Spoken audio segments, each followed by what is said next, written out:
go around the NFL, break down every single game possible, and decide how things panned out by telling you in one word or less. It's a really fun game for me. I basically get to save myself a lot of time and save you a lot of time from having to go back and watch the films. Let's not waste any time. Michael, let's go ahead and talk about one word recap. How were the games in week 3 of the NFL season? 49ers versus Giants. Ooh, that's a fun one for me. I would say extension. Yeah, because of right now, you're looking at everybody on that roster who means something to the team.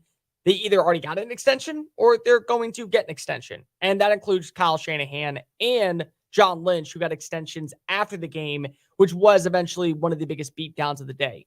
Brock Purdy, not perfect. Have to be in this offense. You didn't have you got there, no problem. Juwan Jennings stepped up. Ronnie Bell stepped up. You still have a great rushing attack and dual threat mobility with the guys such as Christian McCaffrey. You have an elite defense, not to mention a huge, another superstar by the likes of Deebo Samuel. You can do it all. You look like the front runners in the NFC for a reason, and I don't think you're slowing down anytime soon. Titans versus Browns. What standing. Listen, I know that I have given my fair share of criticism to Deshaun Watson, and I am not a believer. I'm not. But give credit where credit's due. They got a win yesterday, and he was probably the main reason why. Finished 27-33 passing, 289 yards, 2 touchdowns, a passer rating of 123. Was sacked 3 times. The run game was insufficient outside of a 7-yard touchdown run by Jerome Ford. So it was a good game by Cleveland to rebound. The defense played phenomenal once again. They held Ryan Tannehill out of the end zone. Derrick Henry only had 20 rushing yards. But at the end of the day, if for it not to be a 6-3 win for you, you had to see consistency from somewhere on the offense. That came to Deshaun Watson. Falcons versus Lions. Pressure, plain simple. There was a lot of pressure being put on Desmond Ridder to be the hopeful franchise quarterback of the future for Atlanta. There was a lot of pressure being put on the run game to be potent. And because the pressure was put on the run game and they couldn't get anything going, that put more pressure on Desmond Ridder to be the guy that was going to deliver a win. And they allowed 7 sacks on the day. They also allowed 11 tackles for losses. 5 different players recorded at least 1 sack. 9 different players recorded at least 1 tackle for loss. And it ended up leading to a massive win in favor of the Detroit Lions. Jared Goff played well, but the defense really did step up. This is why it was hard for me to buy in last week. Oh, well, we overhyped a team such as Detroit. No, we probably said that they were a good team that was going to be a playoff-bound team, which based on the performance yesterday, they are. They're just not a Super Bowl team. There's a giant difference between the two accolades. Packers versus Saints. Lovely. Plain simple. Jordan Love did it all. Quite literally, he did it all. All right. Well, they didn't have a good run game yesterday. No Aaron Jones. That's fine. He'll rush in for a 1-yard touchdown. He'll average the most yards after contact, and he'll finish with a team high 39 rushing yards. They need a late touchdown pass to be able to take the lead.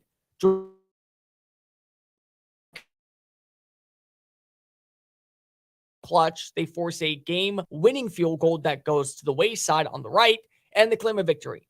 Jordan Love, once again, has been a huge factor for this Packers offense, even though he was a season-low 66.4 passer rating, has a season total of 55.1 completion percentage. He still is finding ways to do one turnover through 3 games, and the Green Bay Packers are sitting at 2-1, mostly because of his ability to keep this team moving and grooving at the right time. Dolphins versus Broncos. Crickets, plain and simple. There is no way to explain this win. If you are the Denver Broncos, there is no way to explain this loss. Garrett Bowles said post-game, I'm tired of losing this bleep because of it's been 7 years since we've done anything promising. He's not wrong. Because if even when Russell Wilson is not the problem, there are problems in the Mile High City. Defense couldn't do anything against the passing attack. They barely could stop the run in the open field. And Miami, meanwhile, delivers the biggest beatdown in NFL history since 1966 when the Washington, then our team, beat the living dog snap out of the New York Giants. Overall methodical performance from Tua Tagovailoa. And there's a reason why we believe in the Miami Dolphins to be the front runners to go ahead and claim the AFC title heading into week 4. Bills versus Commanders. I mean, where do you want to go with this one? Quarterback, probably. Sam Howell, believe that he is going to be something But I also believed at one point maybe Davis Mills could be something.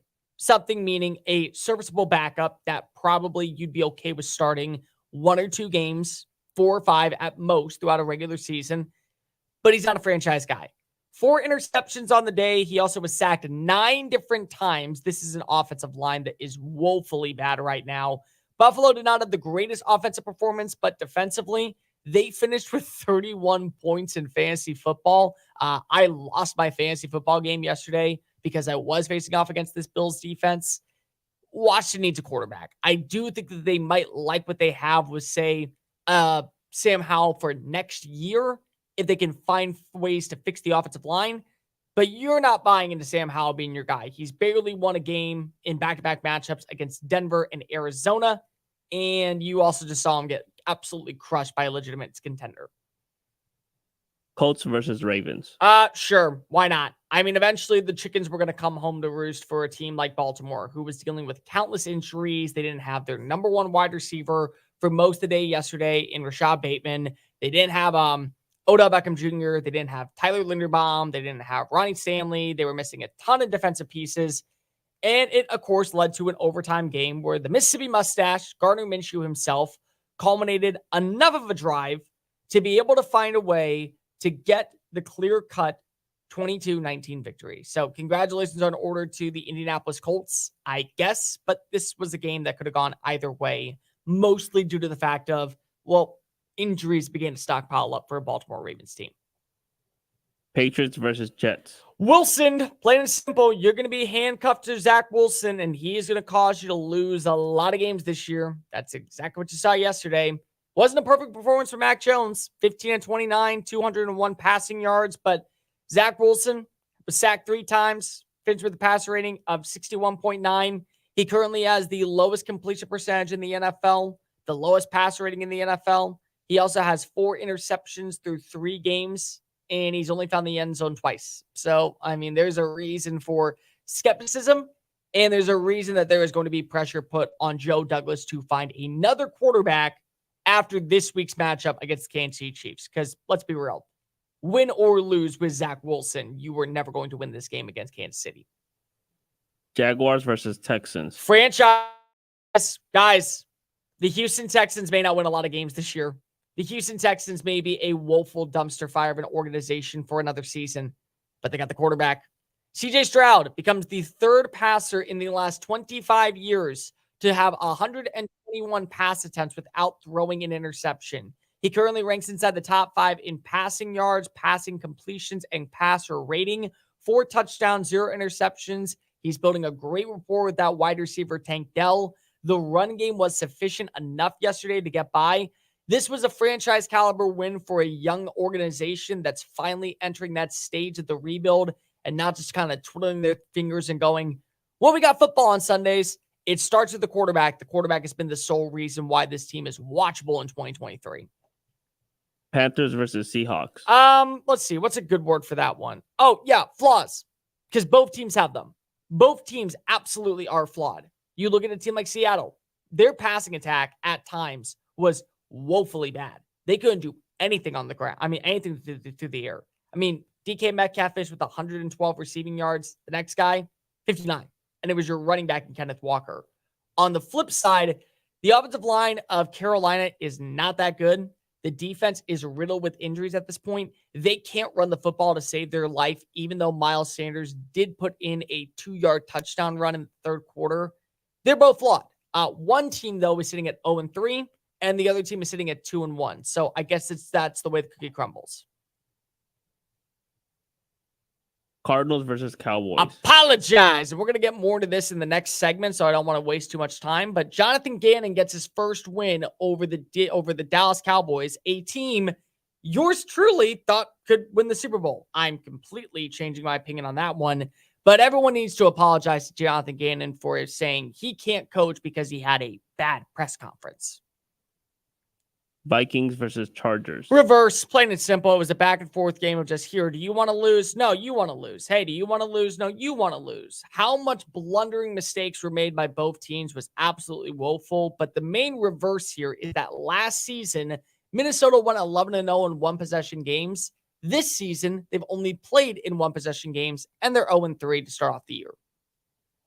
Bears versus Chiefs. Hospital, plain and simple. How many times did you see Taylor Swift on the broadcast? Because if you played the game of, if they say Taylor Swift, make a Taylor Swift reference or show her on the television screen, have a shot. Because that's exactly what was going to happen. And also hospital because of literally everyone on the Bears team. They probably need to go to the hospital after that obliterating loss. In times of economic uncertainty and chaos, your money means nothing. You may not even be able to get it from your bank or ATM. And the money you do have in the stock market will go down and down. What you can bank on is gold and silver. Gold and silver have been a reliable and trusted form of currency for thousands of years. Gold and silver have never been worth zero, and typically gold holds its value during economic turmoil. Call the Gold Hotline now and learn how to protect your money and your assets with gold and silver. And learn how to set up a new IRA or roll over your current one into a gold-backed IRA. Protect your money from the next market crash with gold and silver. Call now for your free gold guide. 800-281-4224. 800-281-4224. 800-281-4224. That's 800-281-4224. VSiN's NFL Betting Guide is now available with in-depth betting previews and analysis.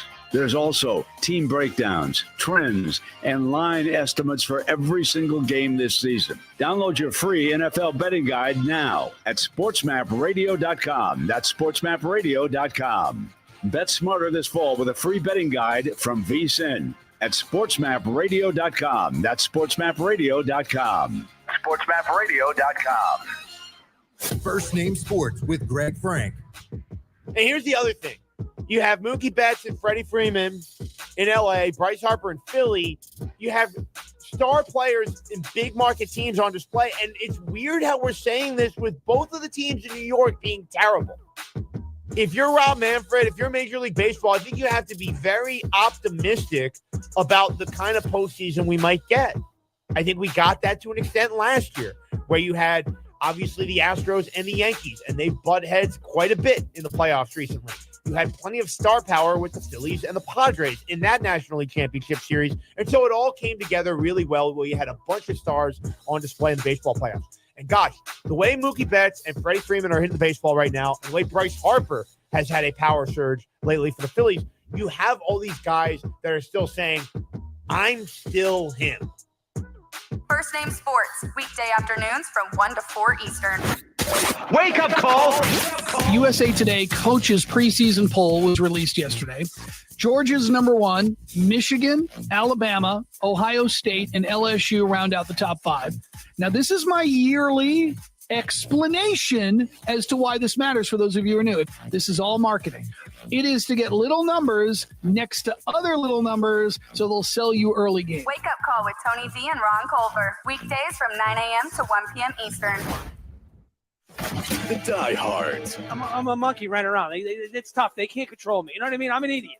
I'm an idiot as it is, so it's hard enough to control anyway. When I'm waiting to come on as a guest, I can hear you. You can hear everything. We're doing everything. We're talking this. We're talking that. We're putting bets in. We're doing shots. No, we're not doing shots. We do shots after the show. But no, it's hard. It's, being a producer in radio is really hard. And I'm very, very serious. I've been doing this a long time. I've had some brilliant producers. I've had some tough ones that it's hard. It's a hard job. And managing idiots like me that sometimes it's out of your control. And it sucks too because they don't get paid that much. they need to be paid more. I wish we should start like a producer GoFundMe for producers. But some of them are really good dropping sound effects. The Diehards, weeknights from 8 to 10 Eastern on the Sports Map Radio Network.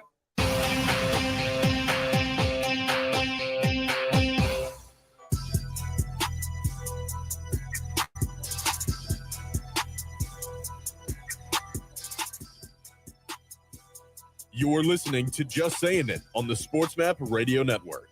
Here's Cole Thompson.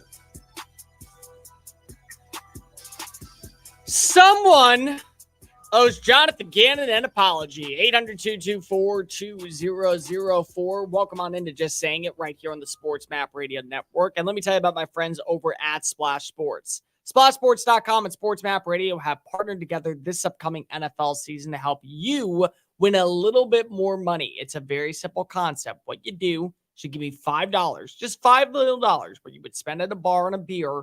Let me win you and double that money to buy all your beers for the weekend. You go ahead and join either one of our pools, the Just Saying It pool or the Sports Map Radio pool. In there are 2 different games you can play.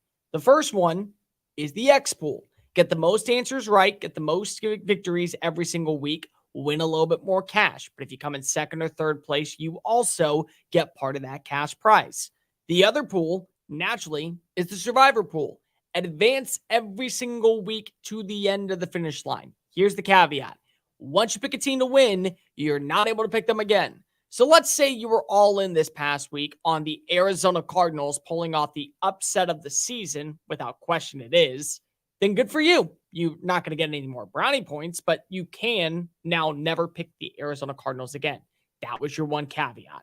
But you can't pick Atlanta, you can't pick Dallas, and you can pick any other one of the 31 teams out there at your disposal for you to be standing king of the hill by the season's end. It's only $5 to play. It's legal in 33 states and counting. To sign on up, go visit us at splashsports.com/sportsmapradio and splashsports.com/just saying it. Splashsports.com/sportsmapradio and splashsports.com/just saying it. So Jonathan Gannon is going to need a lot of people to apologize to him because when it got announced that he was the next hire for the Arizona Cardinals, many people had their discussions. Many people. For starters, the first one was, how can you hire the coach from the losing team whose defense allowed Patrick Mahomes to score late, thus costing you a Lombardi trophy in Philadelphia? So that was number one. The other thing was that he had told everybody in Philly he wasn't planning on going anywhere, so he's a liar. Well, jobs come available, money talks, and naturally, when you get to be in a position of power, that kind of changes the narrative entirely. And that's exactly what happened with Jonathan Gannon. Was not offered the Houston Texans job, was not a runner for the Carolina Panthers job, but Arizona came calling and said, hey, we really like your stuff. Would you like to come and take over for our franchise? We have a quarterback that may or may not play. We have a game plan to be terrible this year, but at least maybe you can show us why you belong. And then comes all the scrutiny and conversations about his rapport and his belittling and how his inability to be a hype man, be the guy that people would follow into the locker room and into battle. Rah, rah, rah. He can't talk like this. He's got to be, talk like this. And Michael, I'm very timid. I'm a little nervous here. I got that fire in my gut. You got that fire in your gut? You got that fire? Did you take the bus? You got that? Oh, God, the clips that just came everywhere and anywhere on the air. I figured at this point we would have learned from the Dan Campbells and Nick Siriannis of the world that winning the press conference is not the biggest thing. In fact, I would say it's probably the least important thing in terms of being a great head coach, because I have seen plenty of coaches win the press conference. Come into the building, shake hands, kiss babies, look into the camera and say, we are going to change the culture. We are going to be different. And the only difference is that you're there for one season. You end up being a complete and total dumpster fire, and the franchise is set back instead of forward with what they have with you as your head coach. Dan Campbell said on live television on national air, we're going to get up and take a bite out of your kneecap in the process. That was Dan Campbell when he was hired, and people ridiculed him for months. Macho Meathead Randy Savage 2.0 is going to fizzle out. This guy got a job before Eric Bieniemy. This guy got a job before Todd Bowles, before Byron Leftwich. He got a job before all those guys. This guy. That guy got his 10th win in his last 13 games. He right now has one of the top 5 scoring offenses in the NFL, and he has the team leading the NFC North, doing a pretty damn good job. Nick Sirianni fumbled through words at his press conference opener with the Philadelphia Eagles. seemed like he was anxious as all hell and probably needed to get a Xanax or an Adderall to keep him going either nice, cool, calm, and collective or moving and grooving. First year takes his team to the playoffs. Second year wins an NFC title. Goes to the Super Bowl and is a player or two away from actually winning the whole damn thing. You don't win or lose your status as a head coach in a press conference. You don't win or lose your status of being good at your job because if you don't do well in front of a microphone. You do it with on-field play. You do it with game planning. You do it with how you construct a roster and how you take the punches that are given to you. That's how you prove you're a damn good coach. And Jonathan Gannon so far has looked pretty damn good as the head coach of the Arizona Cardinals. But they're 1-2, Cole. They are 1-2, ladies and gentlemen. With a roster that they trade away almost all of their talent. They have one significant player that is actually really promising and would be a factor on most teams as a starter. That's Marquise Brown. They're very young. They're still finding their way through the growing pains of a new defensive concept, a new offensive personnel. They have Joshua Dobbs as their starting quarterback, and they have been more competitive than plenty of teams in the NFL. They have been more competitive than the Denver Broncos. They have been more competitive than the Las Vegas Raiders. They have been more competitive than the Chicago Bears. They have been more competitive than I would say about 4 or 5 other teams through the first 3 weeks. Game 1, leading going into the final frame against the Washington Commanders. And when they blow that game, Washington is a team that can probably get to 8-9 wins. That's how good they are, or how good they should be. Last week, they're leading by 20 points over the New York Giants, a Giants team that paid over $100 million for a quarterback, that paid for a running back to be the focal point of their offense, that last season made the playoffs and invested heavily on their defense, leading by 20 points. Well, they found a way to screw that up too. And then they face off against the hopeful defending NFC East can't miss generational version of the Dallas Cowboys. And they once again do what they have done throughout the first half of games, start off really strong out of the gate, and instead of flambeing in the second half, they played through and they get the 28-16 win. They are not ranked in the bottom 5 of any category in the NFL. They don't rank bottom 5 in total offense. They don't rank bottom 5 in scoring. They don't rank bottom 5 in third down conversions. They don't rank bottom 5 in rushing. Defensively, they're great on third down. They've done a good job of mitigating flaws in the passing attack or the pass defense. They played well. Currently, here are the teams that are giving up more points than the Arizona Cardinals defensively.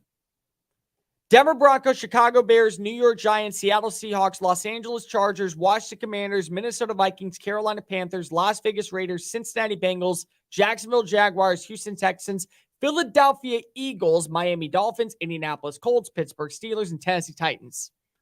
All giving up more points than the team that everyone expected Jonathan Gannon to take to the last place and potentially a winless season.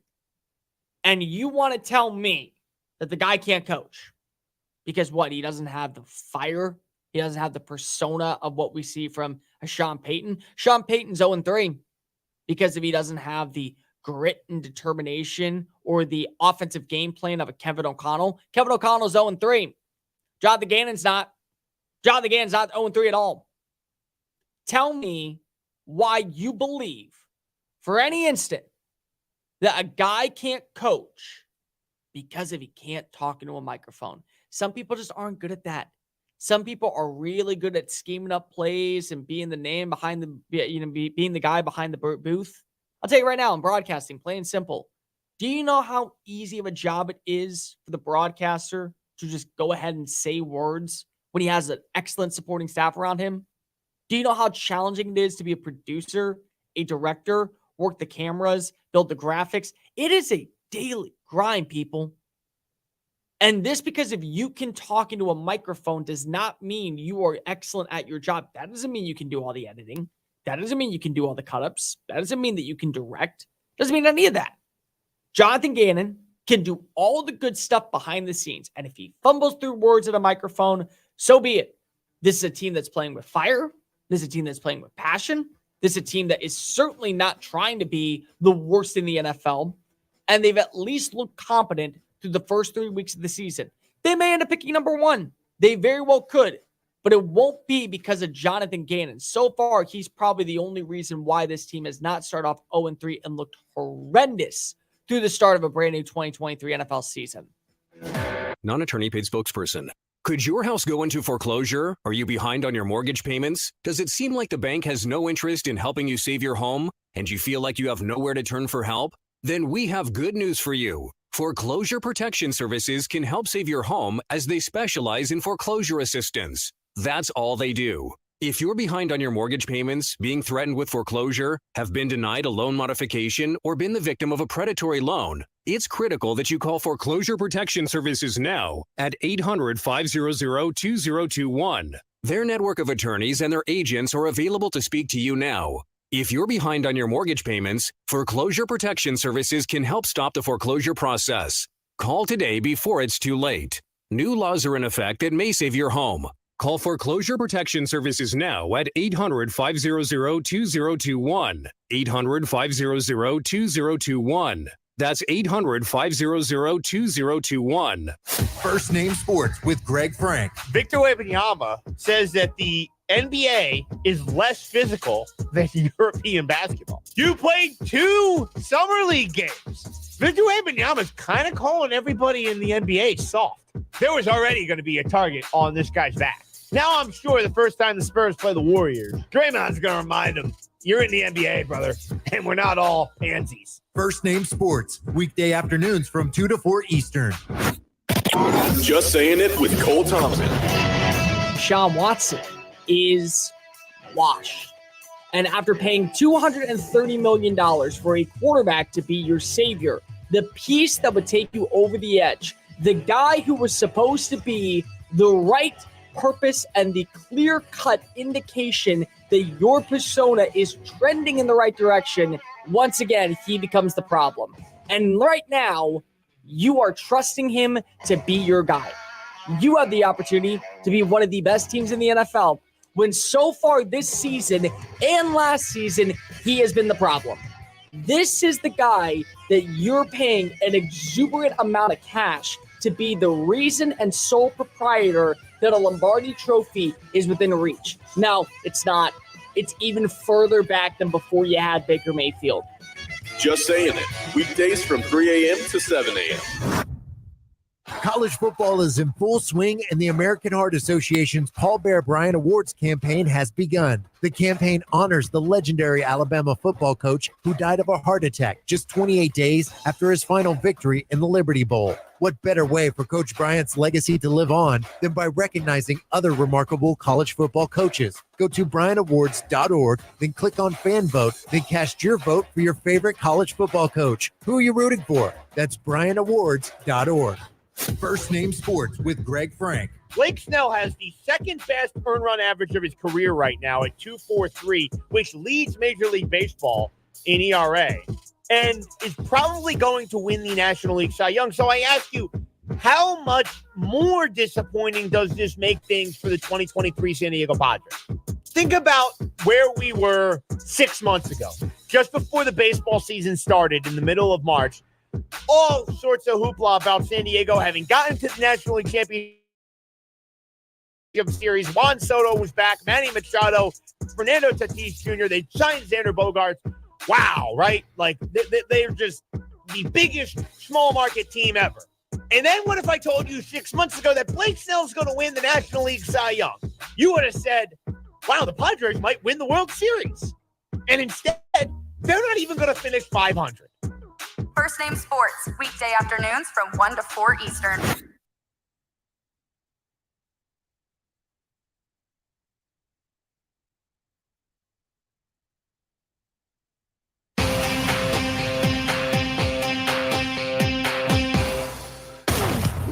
Welcome to Just Saying It on the SportsMap Radio Network. You know what I'm saying? I think you do. Here's Cole Thompson. So all the early birds that catch the worm, all of those born in the midnight oil, and those who just can't sleep, well, this is the show that's made for you. Welcome on into Just Saying It right here on the Sports Map Radio Network. Cole Thompson in the driver's seat, getting you caught up on everything you might have missed, headed into a marvelous, miraculous Monday morning action.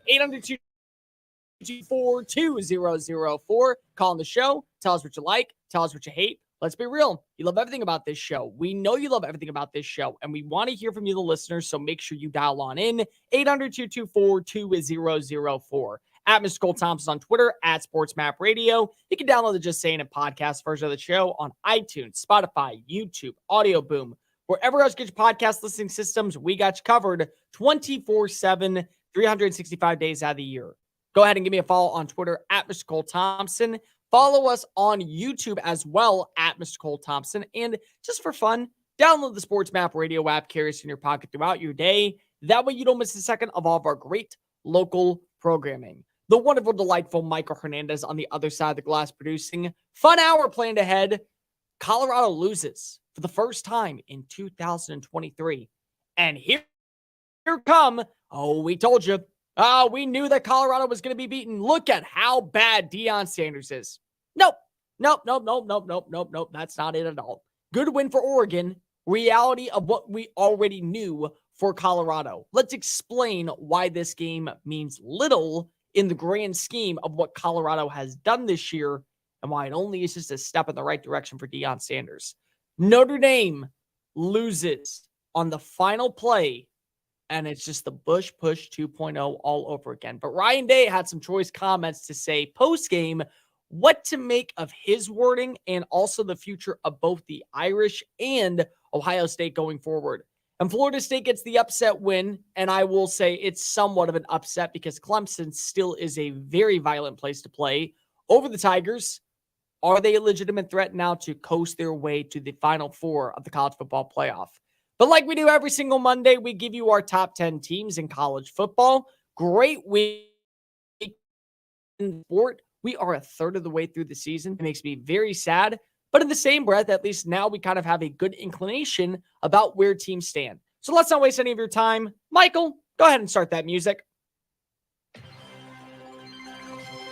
Let's knock out the honorable mentions. First up, Alabama. Listen, Jalen Milroe is not perfect. The offensive line has a lot of flaws to it, but it's about how you win in critical situations, and that's exactly what the Crimson Tide did at home against Ole Miss. Found a way to put up 24 points.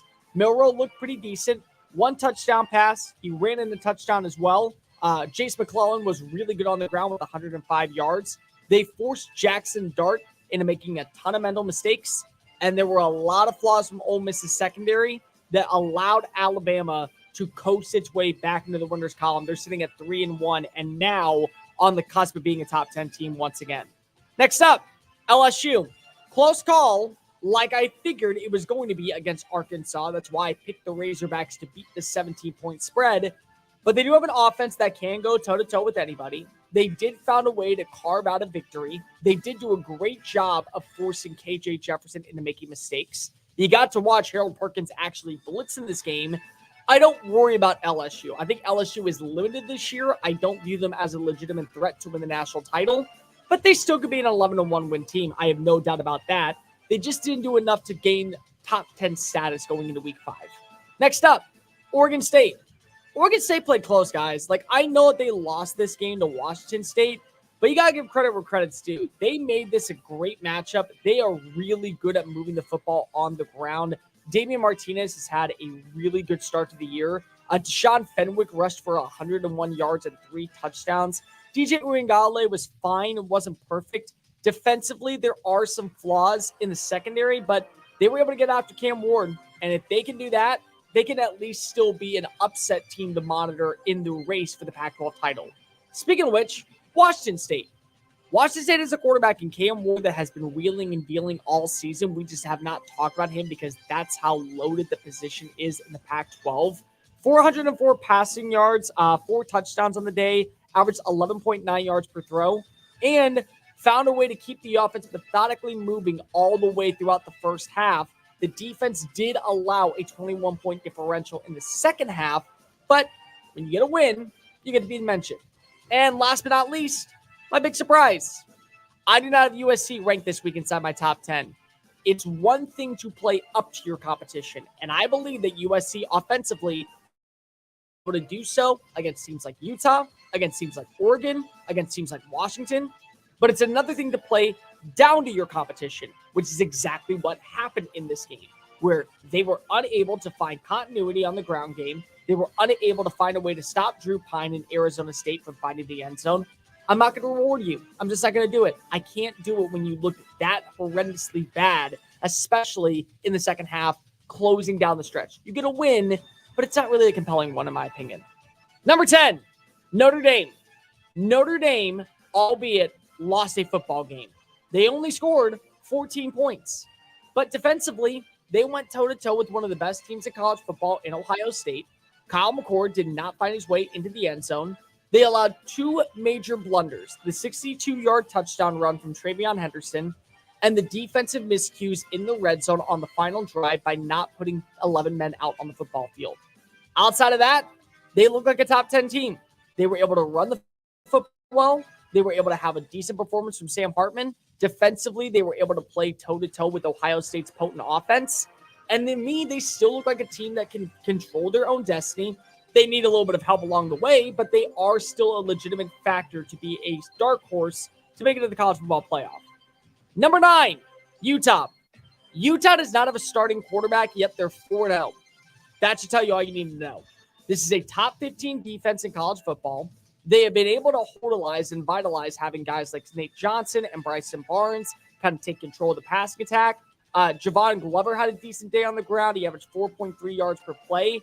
They got after Dante Moore. They forced 3 turnovers in this game.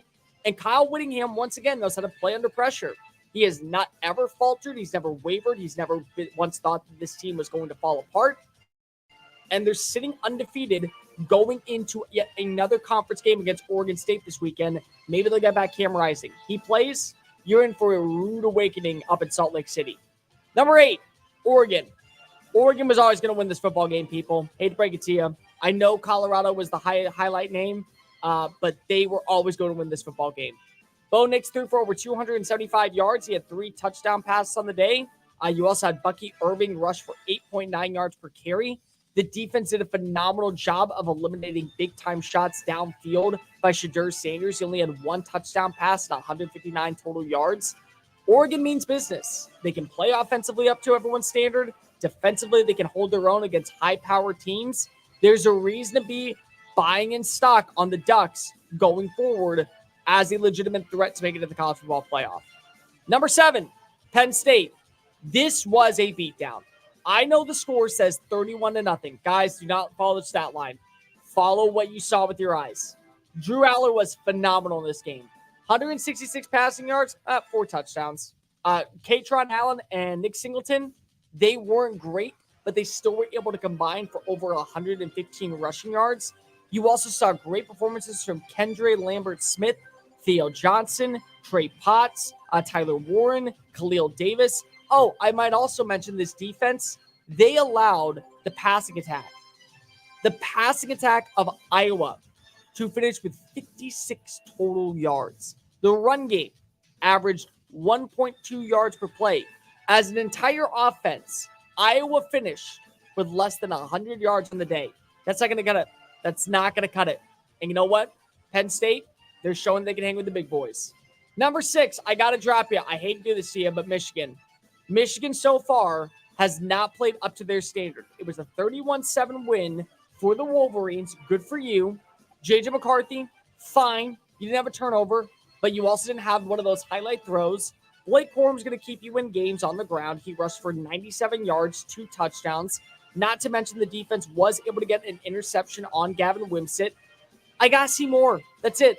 They're not a good team. They're just kind of a team right now. Maybe they'll be something. Maybe they won't. Number 5, Georgia. Georgia, again, I like Georgia. I want to believe that because of who they are, we're going to give them the benefit of the doubt 10 times out of 10. But you got to realize, man, this was a team that really struggled out of the gate for the 4th consecutive week. It was 7 going into the final 10 minutes of the first half. It was 28-14 at halftime against UAB. UAB, yeah, the final score, 49-21, that's fine, but I got to see more. I got to be able to see you have a better offensive execution because you play this way against other teams, say like a Missouri, say like a Florida even for that matter, it's going to come down to the wire, and you may not be so lucky to pull out with the victory in those type of matchups. Number 4, Ohio State. I told you, once Ohio State gets that signature win, I'll put them inside of my top 10. Guess what? They got that signature win. They played well defensively. They showed that they could run the football. You figured out that you at least have a quarterback you can believe in Kyle McCord, and they still have weapons. Weapons that probably should have found the end zone, but were handcuffed by pretty good defensive play, I would say, from Notre Dame's perspective. Overall, very good showing from the Buckeyes on the road. Definitely need this win. Number 3, Texas. This was a beatdown. This is the type of game that you want to see for the Longhorns, playing up to their standard, not down to Baylor's. Jonathan Brooks rushed for 100 yards. He had 3 total touchdowns from Quinn Ewers. Xavier Worthy looked really good. Jatavion Sanders looked really good. And the defense forced 2 turnovers. So pretty good day on the office in Waco. Number 2, Florida State. Florida State is the 2 most impressive wins on the year, a road win against Clemson, and of course the game in Orlando against the likes of LSU. Jordan Travis wasn't perfect, but he got the job done.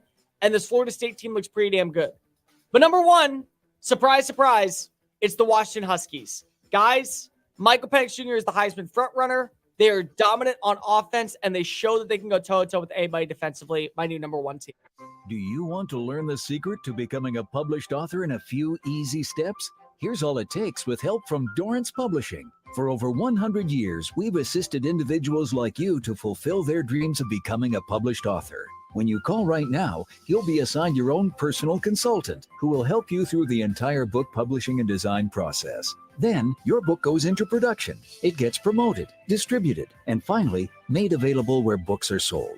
If you've got a book idea, call Dorrance Publishing right now for a free consultation. We'll help get your great idea out of your head, on paper, printed, and sold. It's a free, easy call. We're trusted by thousands of book authors just like you. So don't wait another day. Call now. 800-847-1362. That's 800-847-1362.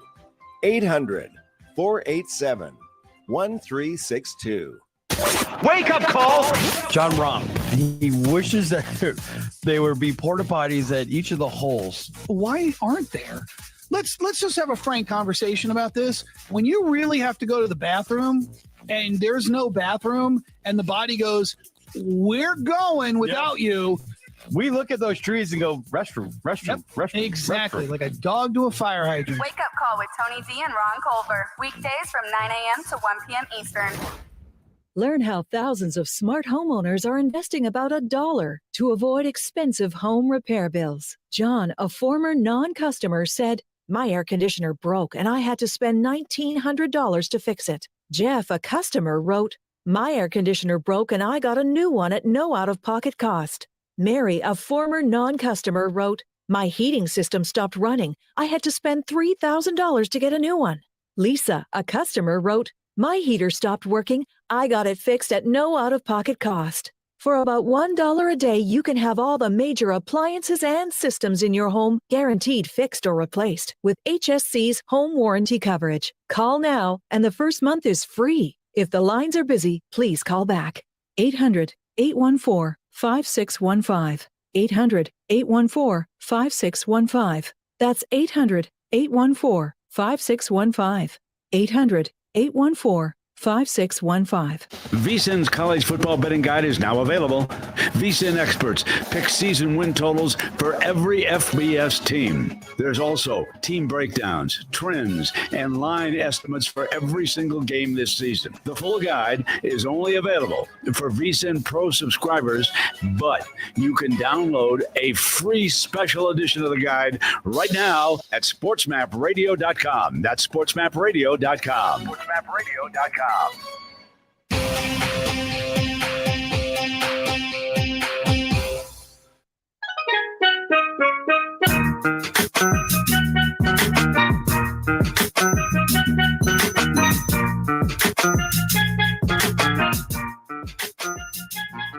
listening to Just Saying It on the SportsMap Radio Network. Here's Cole Thompson. Trips left for Oregon. And Bo. Franklin alone to the right.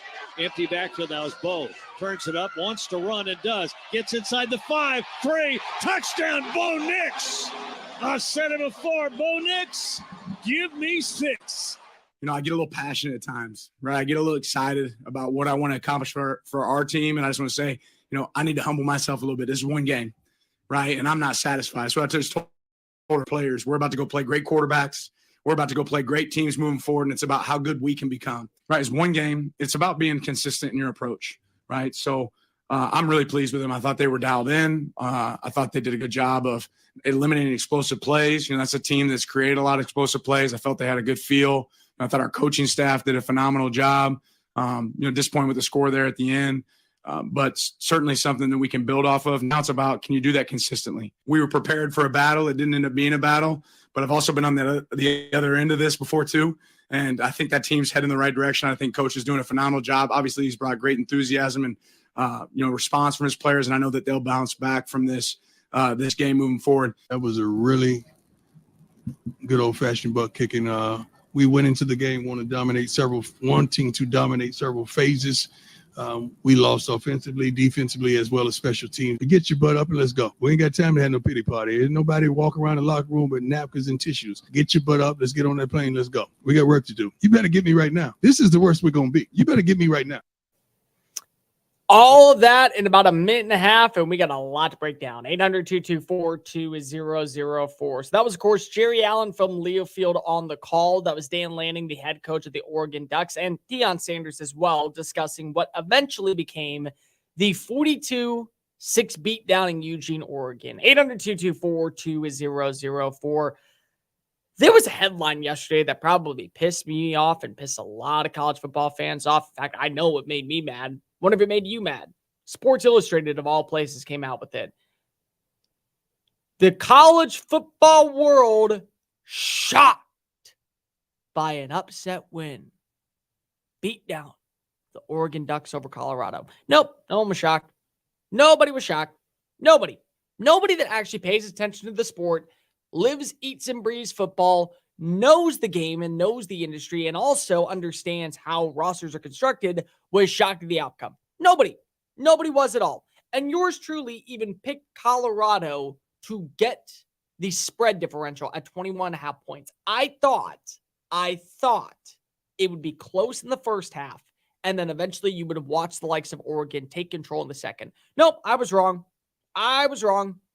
But I never once said that I believe that Colorado was going to make this interesting in the second half or Colorado would get the upset win. I said that this was going to be a game for the jump where you would see Colorado look methodically on point, and then they would collapse in the second half because they don't have the talent. I was slightly right. They did collapse the second half. They weren't able to find any bit of offensive rhythm, even though they only allowed 7 points. But in the same breath, they also really lost themselves in the first half of the game. Why? Because they don't have the talent. That's just the way it is. Two things can be true at the exact same time. I tell you this every single time we go ahead and break down very controversial topics. Two things can be true. Let's start out with the first. The first thing is, when you look at Colorado, what they have done this year is beyond impressive.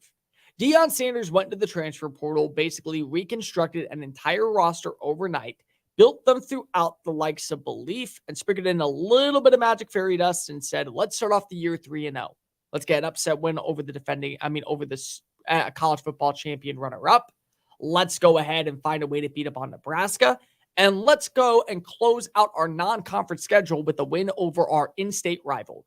All of that is really impressive. All of that is really something to hold your hat on. I think that you should absolutely take away never for this being an impressive Deion Sanders era. But let's also say what we believed from the get-go. Colorado was flawed. Colorado was always going to have problems when they faced off against higher level of competition. And the standard should never have changed. The problem that I have with people in today's world, primarily those that get to be in the same platform as me, with the same microphone that I do, and believe and have the same type of conversations that I get to have every single day, is that The standard changes when the team performs better. No, it doesn't. No, it doesn't. There's a reason we call them preseason expectation and preseason win totals, because going into the year, that's what you're supposed to get to. The line was set 3.5 for Colorado in win losses this year. They're 3-1. They need one more win to beat the spread. And here's the reality, people. The year before, they were one of the worst teams in college football, beyond belief. They didn't have any offensive identity. They had nothing defensively to show for it. There's at least pizzazz and a little bit of spice, and certainly something to hold your hat on to when it comes to Deion Sanders by what he brought in via the portal, his Louis. But they also don't have offensive line. They also don't have great depth in the trenches.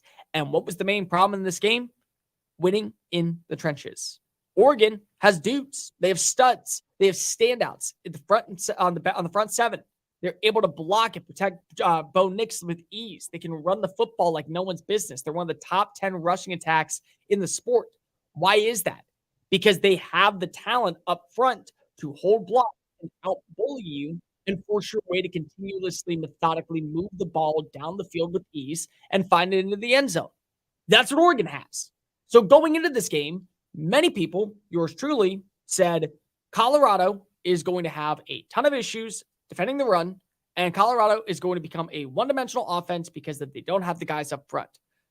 Oh, look, that happened. Shocker. Shocker, right? We're all shocked that. No, we're not. Colorado is a very good team on the rise. They're not a good team. They are a roster that has a good coach, that has a good foundation, and has a good building block to sustain success for the foreseeable future. And Deion's come out and said multiple times, once I get those guys up front, once I start adding in the talent in the trenches, we're going to be unstoppable. And he might not be wrong, because they can easily go ahead and target whoever the hell they want at receiver, tight end, running back, cornerback, safety, any major position skill set. They can go ahead and add in. They got to go ahead and recruit and develop offensive and defensive line talent. That's the one caveat that needs to be at your disposal if you want to be successful in today's college football realm. Then there's the people out there who said, oh, well Dan Lanning's a hater. Well, Dan Lanning saying that they're doing this for clicks. They're playing for clicks. He's a hater. He hates Deion Sanders. If you hate Deion Sanders, it's not because of the clicks. It's not because of the persona that comes with him. It's because of you have a certain belief that Deion doesn't. That's it. And you know what? If Deion's allowed to talk as much smack as he wants, you better be able to handle and dish out the same way. When you end up losing that bad, you better be able to handle yourself being in that spotlight. Deion actually walks away looking very good in this matchup, because if he even said, we got our butts whooped, that's a very good team, don't feel sorry for us, and best of all, this is the worst we're ever going to look. So I'm glad that you got at me now. All of those things of what Deion Sanders says is what you want to hear from a coach. And it shows you, oh, he's willing to walk the walk. But when he is humbled, he is truly humbled. He is not going to go ahead and try and change the narrative. Oh, well, we didn't have X player, or, well, they didn't have this they had this type of game plan that we weren't prepared for. No, straight up simple. We did not play well today. It's time to go back to the drawing board. Don't worry, we will be back. No one's hating on Deion Sanders because of any undermining racial tones, any undermining caveats. They don't like the way that Deion does things. And you know what? That's fine. They're allowed to think whatever they want. And the same breath, Deion's allowed to do whatever he wants to build his roster to the best capabilities if it leads to a national championship. As long as it's legal, do it. And Deion's going to do that. So once he starts building in the trenches, there's something very positive there. But don't say that Deion is absolutely getting floored or that this was a shocking win. No, Oregon looks like a legitimate college football playoff threat. They always did. And those of you who have said, oh, well, we just couldn't wait to see Deion fail. Why? Why couldn't you wait to see Prime fail? Because what? You didn't enjoy the fact that he was kicking your ass on Sundays, or he was taking away headlines and spotlight? No. He was the hottest name in college football because of what he was able to do for the early part of the season. But we all knew eventually the walls were going to come crashing down, and we we're going to go back to reality where Deion Sanders and Colorado was another run-of-the-mill team. We didn't hype them up. You hyped them up. Deion didn't hype himself up. He hyped his players in the locker room to hopefully build a culture that could go toe-to-toe with anybody. He didn't hype them up and say, oh, we're the best team in the country. Those words never came out of Deion Sanders' mouth. So the bottom line here is that if you want to criticize Deion Sanders and call him out for this woeful performance, that's on you, not on Deion, not on Dan Lanning, not on Oregon being a hater. None of that. None of that, none of that, none of that. That's on you thinking a certain way, even though Deion Sanders did nothing to delegate that. Coming up next, what are the big storylines to follow in the final week of the MLB season? We'll break it down here on Just Saying It. You're going on a trip, but where are you going to stay? How much will it cost? Well, it'll cost less by booking on besthotelrates.com.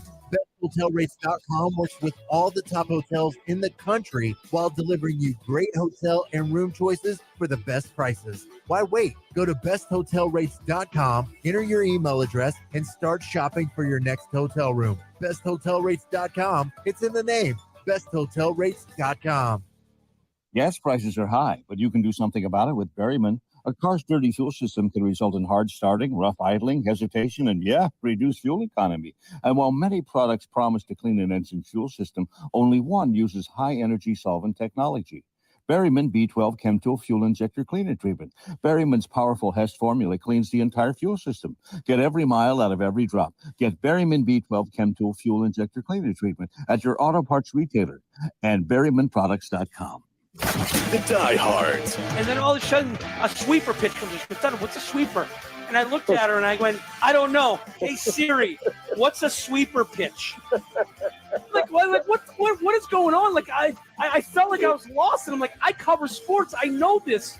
Again, I'm a knucklehead fan on the radio, but I'm like, what is this? And then I'm seeing slurve. And I'm going, what? Like, am I gone? The Diehards, weeknights from 8 to 10 Eastern on the Sports Map Radio Network.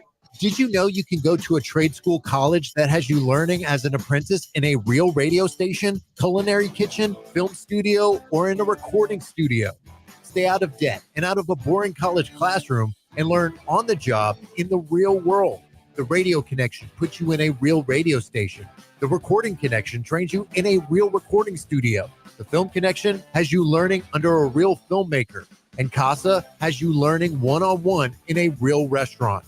It's your life. Amplify it now and learn as an apprentice in a unique way to get a career as a broadcaster, podcaster, chef, music producer, or filmmaker. Just visit one of our sites, radioconnection.com, recordingconnection.com, filmconnection.com, or casaschools.com. Or call 1-865-413-5724. That's 1-865-413-5724. First Name Sports with Greg Frank. It is the last day that Daniel Snyder owns the Washington Commanders, one of the worst owners in professional sports. With the amount of crazy things that have happened in that organization off the field and the lackluster product on the field, it all comes from the same toxic root of this guy's ownership. So congratulations, Washington Commander fans. It's only up from here. First Name Sports, weekday afternoons from 2 to 4 Eastern. Wake up call. So this is what I've been hearing about this Ron Culver toy that your son has. Yes, it's a dump truck. You push a couple of buttons and it goes from noises to actual songs. And I swear to goodness, it's an uncanny sound of Ron. It's like Ron Culver's the voiceover guy. Backing up. Oh, yes. Oh, my God. Hold on. Get to work. Do your best. When you have a job to do your best. When you have a job to do the best that you can do. When you have a job to do your best. That is unbelievable. Come on, Tell me, Ron. I'm doing the Vince McMahon walk right now. Very much that's so. not Ron Culver. Come on, Ron. You're lying through your teeth. There's no way. Someone has taken my voice. That sounds exactly like him. Wake up call with Tony D and Ron Culver. Weekdays from 9 a.m. to 1 p.m. Eastern.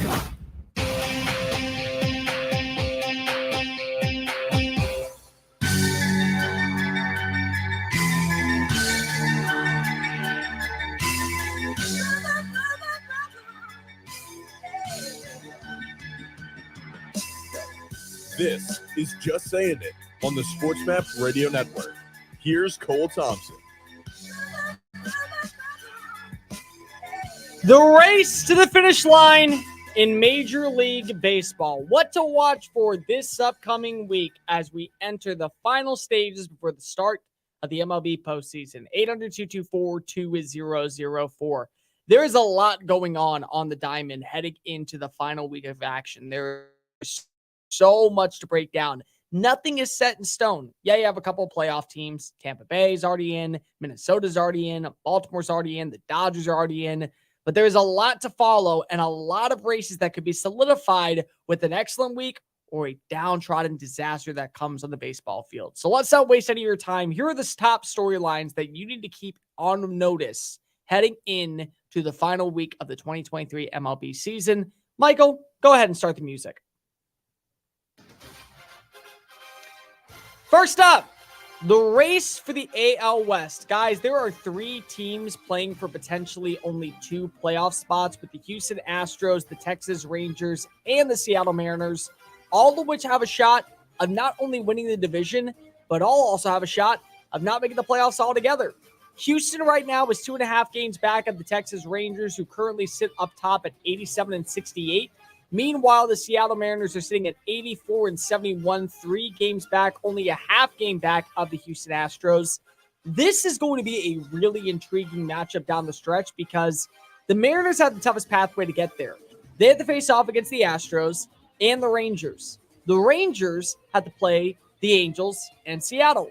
And Houston, albeit, might be the most complete team and have the pedigree of once they get to the playoffs, knowing that they've been there, done that before, have games against the Mariners and the Arizona Diamondbacks to close out their season. Every one of these teams is susceptible to losses, and every single one of these teams is susceptible to wins. You could see all 3 make it in the postseason stretch if Toronto falls apart as well. But what's also going to be interesting is the tiebreaker. Seattle holds the tiebreaker over Houston, but Texas holds the tiebreaker over Seattle. Something to monitor going into the final week. Definitely one of these 3 teams could be left for dead when all things are said and done.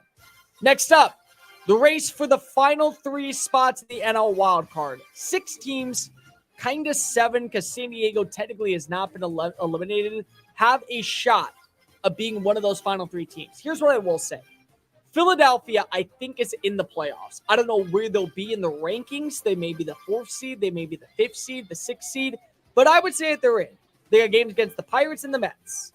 The D-backs have one more game against the New York Yankees because it was postponed. They'll play today. Then they have a 3-game series against the Chicago White Sox and a 3-game series against the Houston Astros. The Cubs at one point looked to be the most dominant team in the NL Central. They may miss out because they have games against the Brewers and the Braves to close out their season. The Miami Marlins are looking to finally end their playoff drought. Games against the Mets and the Pirates to close out their tenure. The Giants, who are still alive because of struggles by other teams, have games against the Padres and the Dodgers. The Reds have games against the Guardians and the Cardinals. And the Padres must find a way to win out against the Giants and the White Sox. Definitely something to monitor. And the matchup styles of how the seeding ends up going might paint a clearer picture of which team could pull off the odds and find a way into the Fall Classic as the 6th seed, the 5th seed, whatever the hell you want to say. Next up, will Garrett Cole lock up his first ever Cy Young Award? Guy's been on point this year. I think at this point the argument's over. It's really between him and Minnesota Twins pitcher Sonny Gray, but he has dominated this year on a lowly New York Yankees team. 2.75 ERA, the lowest in the American League. A 2.12 opponent's batting average, lowest in the American League. A 1.02 whip, second lowest in the American League.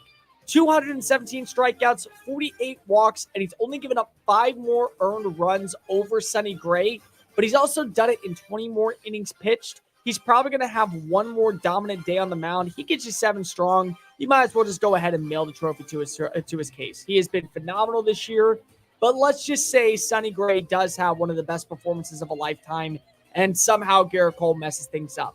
Maybe he won't. I think he's already locked it up, but it will be at least something to monitor. Next up, who wins the NL Cy Young? Guys, this is actually a really tough strategy because when you look at the NL Cy Young race, it is nowhere near close to being over. There's at least 6 guys who I think have at least a somewhat argument in this matchup because they all have had really good success on the mound, whether it be with ERA, Blake Snell, 233.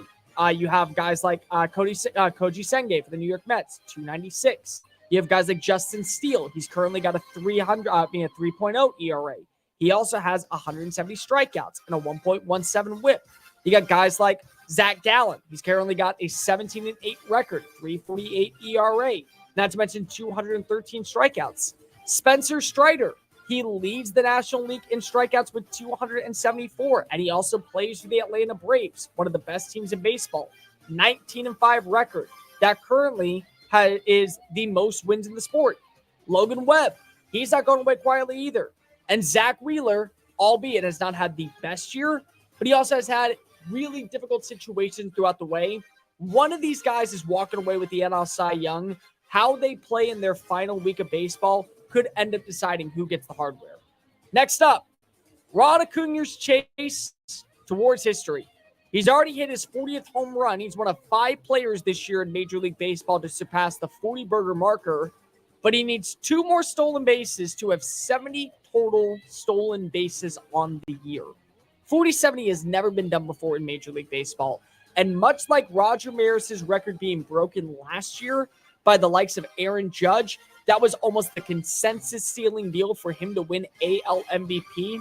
He gets 2 more stolen bases. As good as you want to say that Mookie Betts has played down the stretch, this award is his to lose. And even still, I think he's already locked it up.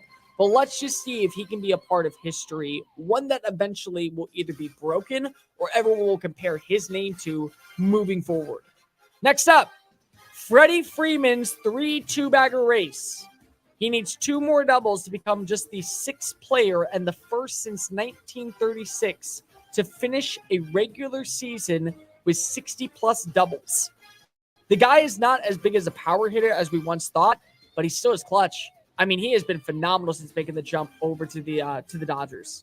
657, my bad, 3 doubles away. My apologies. 57 doubles on the year, 26 home runs, 96 RBIs, 332 batting average. Guy's clutch. Guy's been phenomenal. He gets 60 doubles on the season. I mean, you're putting him in a Hall of Fame resume. The guy's already got basically his spot locked up in Cooperstown, but I want to see what he can continue to do. He is absolutely going to be a part of a very special year. I would love to see him hit 3 more doubles and be a part of history. Speaking of history, Kyle Schwarber's race to 200. Guy is almost 50 home runs. Currently 45. He is 5 away from getting 50 home runs in a regular season. He would join Matt Olson as the only player in Major League Baseball to surpass 50 dingers on the season. He's currently batting 197. The guy is either striking out or is swinging yard. That's what he's doing. Is he going to finish with a 186, a 191 batting average, but have over 45 home runs? Never happened in Major League Baseball. Will be very interesting to see what he can be a part of if he can somehow get to 50 home runs. I would love to actually see it. I think it'd be the funniest stat line of all time. Next up, any chance that Corey Seager can sneak into the American League MVP race? I don't think it's possible. I really don't. But Corey Seager right now has the highest batting average in American League at 333. He has the 2nd or 3rd highest on-base percentage at 394. He has the 2nd highest slugging percentage, only behind Shohei Ohtani at 645. He, if I'm not mistaken, is like 0.3 points behind Shohei for biggest OPS. Not to mention, he does have 33 long balls on the year, 80 RBIs. He has 20 stolen bases. He's done really well on the base path this year. And he leads all players in doubles with 42 in the American League. So I'm not saying that he's going to win the MVP. But what I will say is that if we are going to factor in the injury concern with Shohei Ohtani, you also have to factor in the injury concern with Corey Seager. Maybe it ends up panning out. I don't think it does, but it will be interesting to see what his final stat line is for the Rangers down the stretch. Next up, Adam Wainwright said Miggy's goodbye. Adam Wainwright got to 200 total wins. He's going to make a compelling case for Cooperstown when all is said and done. Does he take the mound one more time for the St. Louis Cardinals before he hangs up the cleats for good? And Miguel Cabrera already is a Hall of Famer. He has 3,000 plus hits, 500 plus home runs. He has a career batting average of 308. It's time to say goodbye to one of the greatest sluggers we have seen in the 21st generation. The race to the record. Atlanta needs 9 home runs to tie the 2019 Twins for the most ever in a single season. They need 10 to break it. Can they do so with sluggers like Matt Olson, Austin Riley, Rod Acuna Jr., Michael Harris, Sean Murphy, and countless others that could absolutely go yard down the final 7 games? And last but not least, will the Orioles grab the number 1 seed in the American League after just being 2 years removed from having 100-plus losses? Or will they lose out and Tampa Bay ends up running the show through St. Pete to the AL postseason? Nobody wants to get ripped off, broken into, or robbed, but nobody wants to pay a lot of money to have their home protected either. I've got an offer to tell you about to provide home security for your home for less than $1 a day. For real, with no installation or equipment charges. And this is from a company rated #1 by a leading consumer research company. According to the facts, most of you won't even call unless there's a burglary in your neighborhood or something bad happens. So let's give you a reason. Save money. For less than $1 a day with no other costs, you can get your home secured. Plus, get a lifetime equipment replacement warranty. You need protection for your home. Call the Home Security Hotline right now. 800-402-7117. 800-402-7117. 800-402-7117. Call right now. That's 800-402-7117. Wake up call.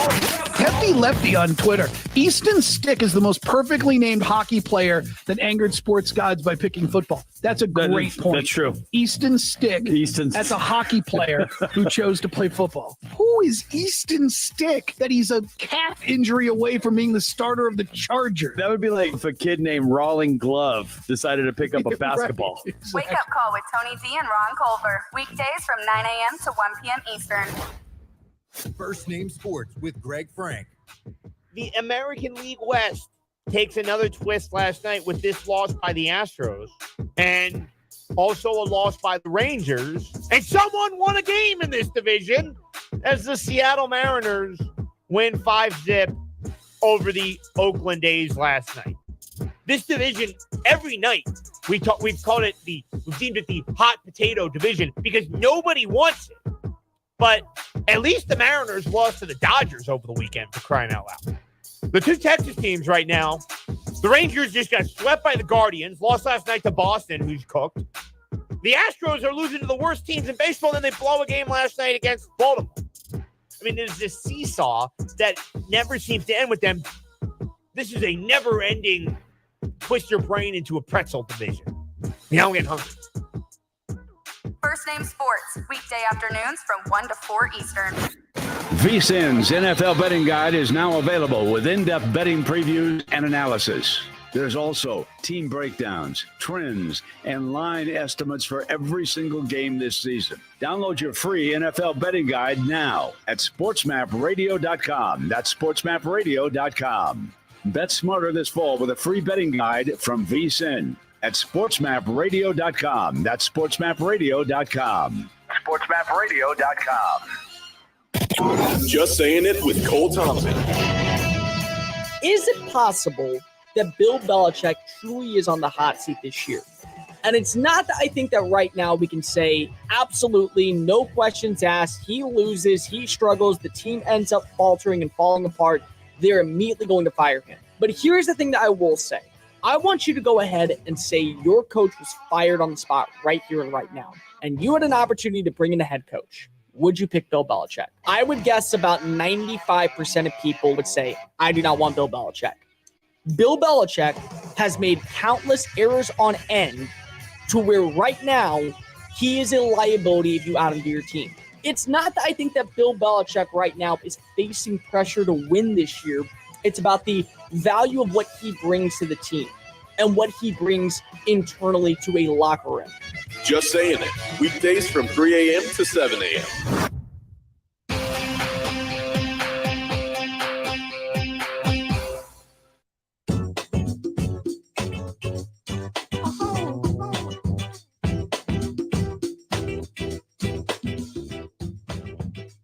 You're listening to Just Saying It on the SportsMap Radio Network.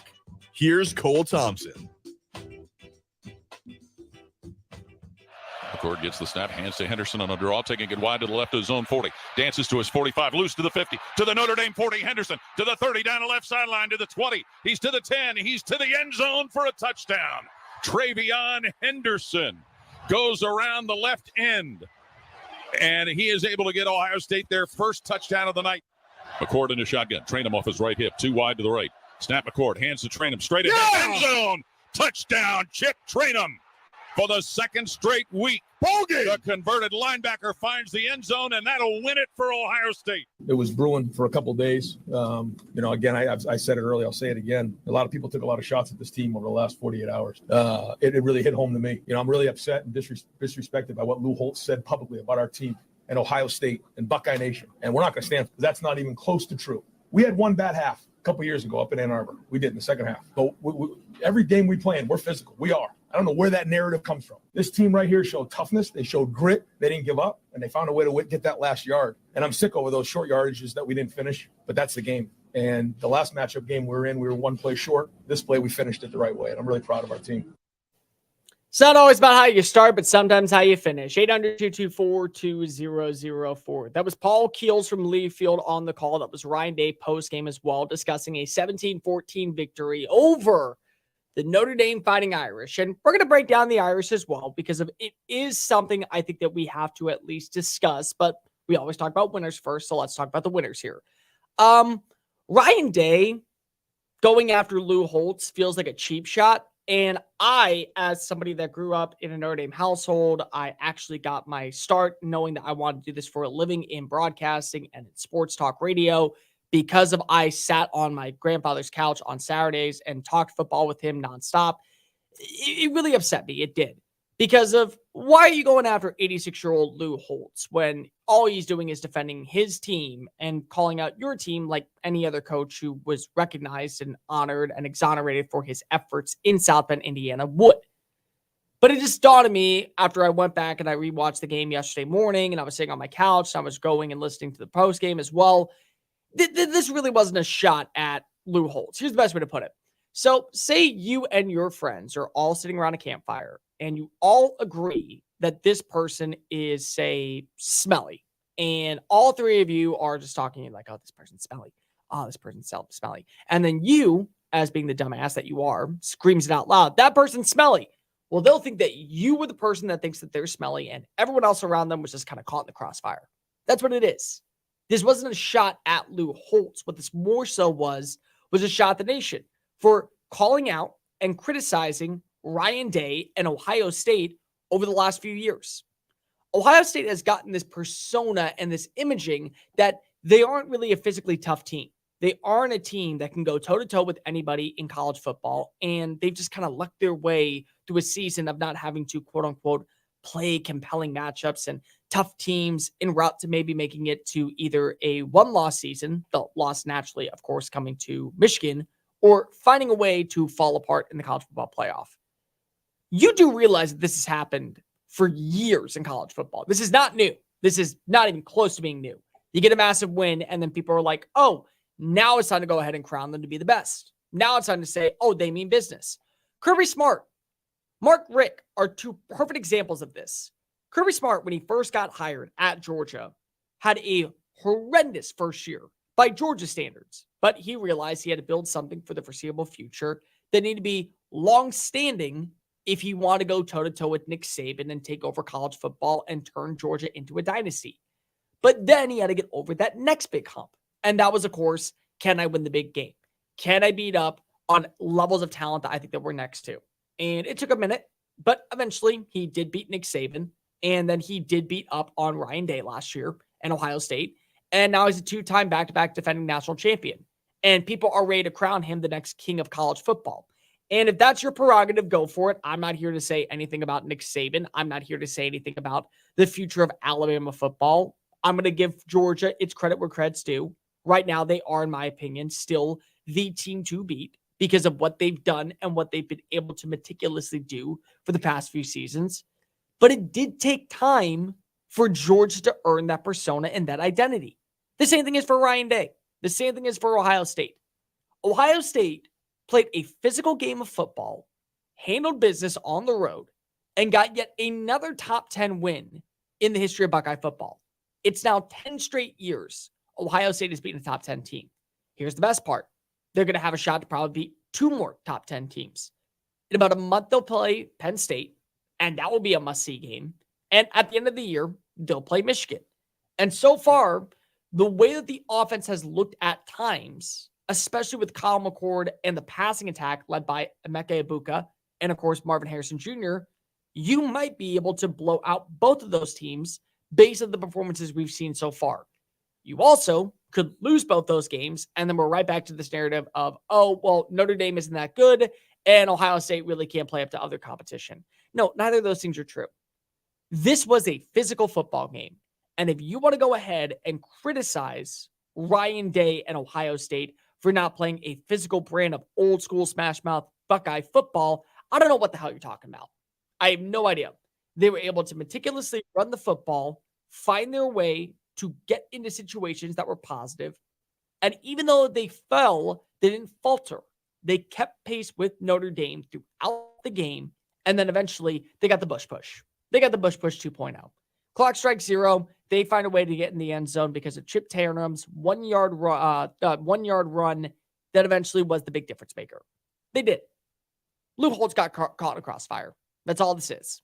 That's all this is that if I would have said it, if Pat McAfee would have said it, if Brian Kelly would have said it, if Marcus Freeman would have said it, if your mom would have said it, anybody out there would have said it. And they said right before Ryan Day took the podium, he would have called them out too. That's what he would have done. I don't like that he called out Lou Holtz, but I understand why Lou Holtz was unfortunately the name that was brought to attention. And you know what? Good for him. Good for Ryan Day to show his teammates, I got your back. I got what is best for you. I know what you're looking for. And I promise you, I will be able to help you go ahead and build this persona and identity. We're not slowing down anytime soon. We are just building for the future. That's what it is. And you know what? Good game. Very good game. Now, on the flip side, Notre Dame. Notre Dame, I thought, played a very good football game. Wasn't perfect. Sam Hartman did not deliver in the same type of clutch moment I would have rather have seen him do. I thought for sure he would have probably finished around with 250 passing yards, not 175. I thought for sure he would have found the end zone more than once, but he didn't. But they never wavered. They found a way to get back in the game. Remember, they were down 10-0 going into the second half. I mean, it was 10-0 with 5 minutes left in the third quarter. They score a touchdown. They score another touchdown. And then look at that. They're leading 14-10.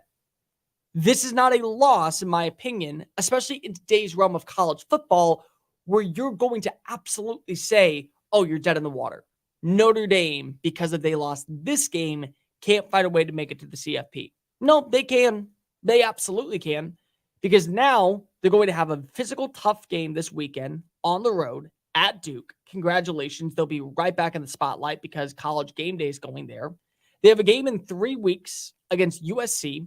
That's going to be must-see television. Not to mention they have a game against Clemson. And Clemson, albeit they did fall apart and they weren't able to beat Florida State. So there's a very good shot when they play Clemson. It's not going to be a ranked matchup, but Clemson still is Clemson. Clemson handled business at times against Florida State. And there were moments throughout the game where it looked like the Clemson of old was kind of back in action. So you still have 3 more games on your schedule where if you handle business, if you play your brand of football and everyone else starts to fall apart, which is very plausible because Georgia looks weak at times, Michigan looks weak at times, Ohio State looks beatable. Every team in the Pac-12 from Washington to Oregon to USC to Utah, they look beatable. And spoiler alert, several of them will be beaten just because of one team has to win and another team has to lose among those I just named. There still is a pathway for for Notre Dame to make it to the college football playoff. It wasn't a perfect performance, and there are going to be mistakes, especially on that final drive. You have 10 players on the field. You can't have that happen. You can't call a timeout and then not rush a player onto the field to at least try and make it look like you're actually giving a crap. You can't do that and expect to win. But Notre Dame, in my opinion, showed that this year was going to be different. This season at least looked like it was something promising, and that there is something to hold your hat onto for what you're building underneath Marcus Freeman. That's the way that I view this. Ohio State gets a must-needed win to boost their resume and prove to the college football world they mean business. But this is not a loss entirely, in my opinion, for Notre Dame. They still can hold their own. They still can find their way to the college football playoff.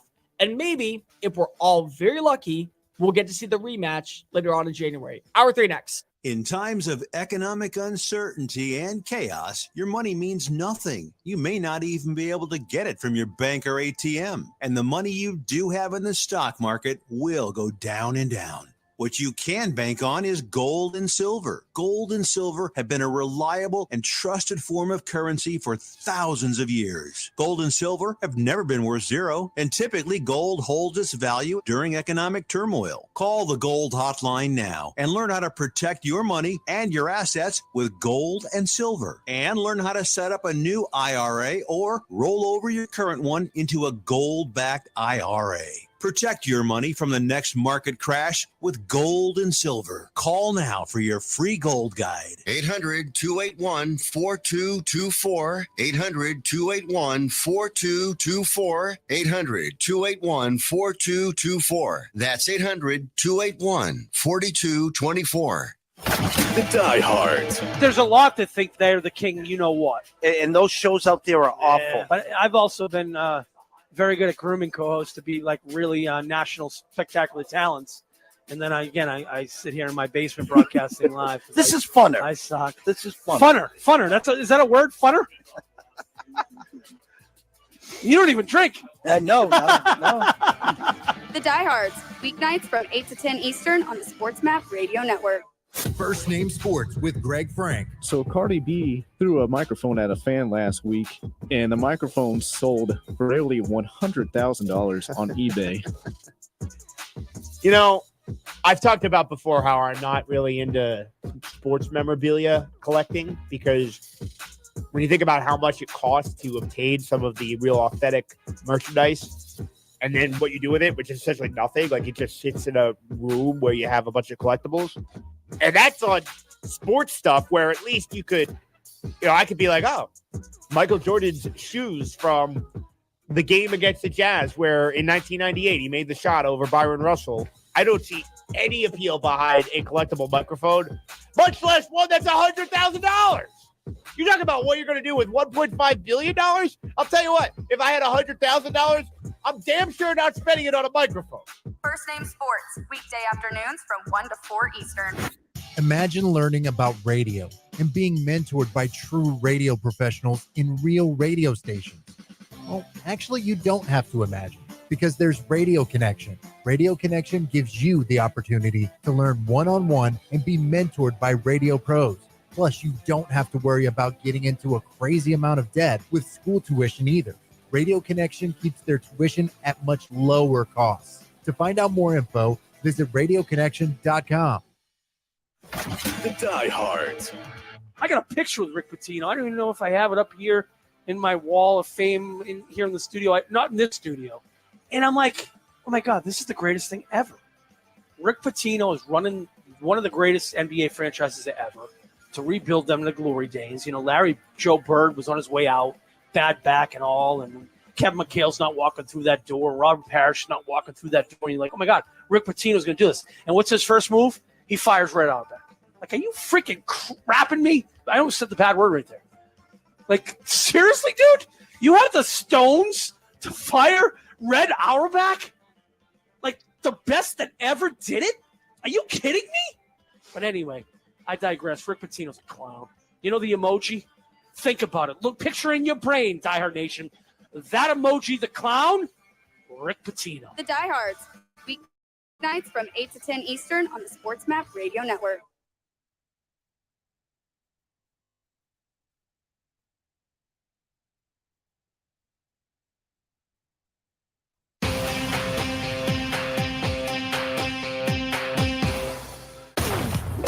Welcome to Just Saying It on the Sports Map Radio Network. You know what I'm saying? I think you do. Here's Cole Thompson.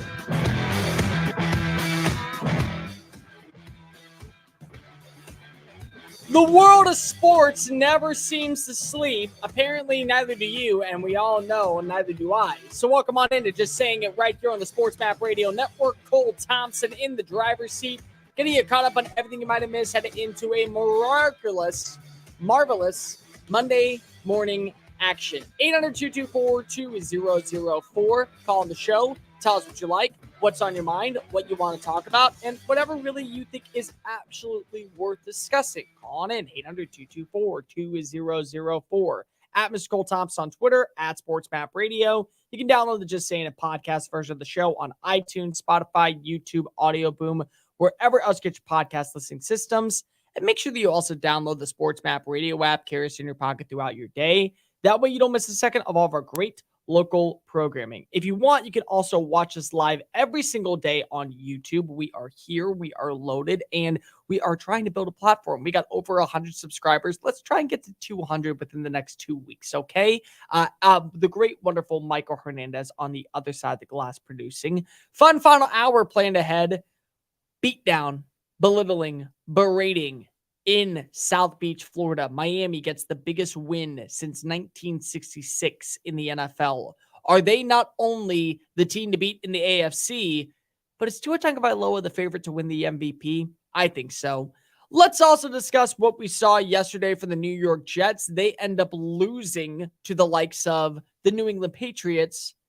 But Robert Saleh is holding strong on having a guy by the name of Zach Wilson as QB. Why that is an absolute detriment to the team's overall success, hopefully to make a postseason run. And let's also talk a little bit about college football. There's some teams that really impressed this past week. I got some highlights I want to discuss. But each and every day at this time, we go around the NFL, breaking down some of the biggest storylines you might have missed. And we do so in 2 minutes or less, hence the reason we call this segment the 2-minute warning. Oh, Michael! Start that clock.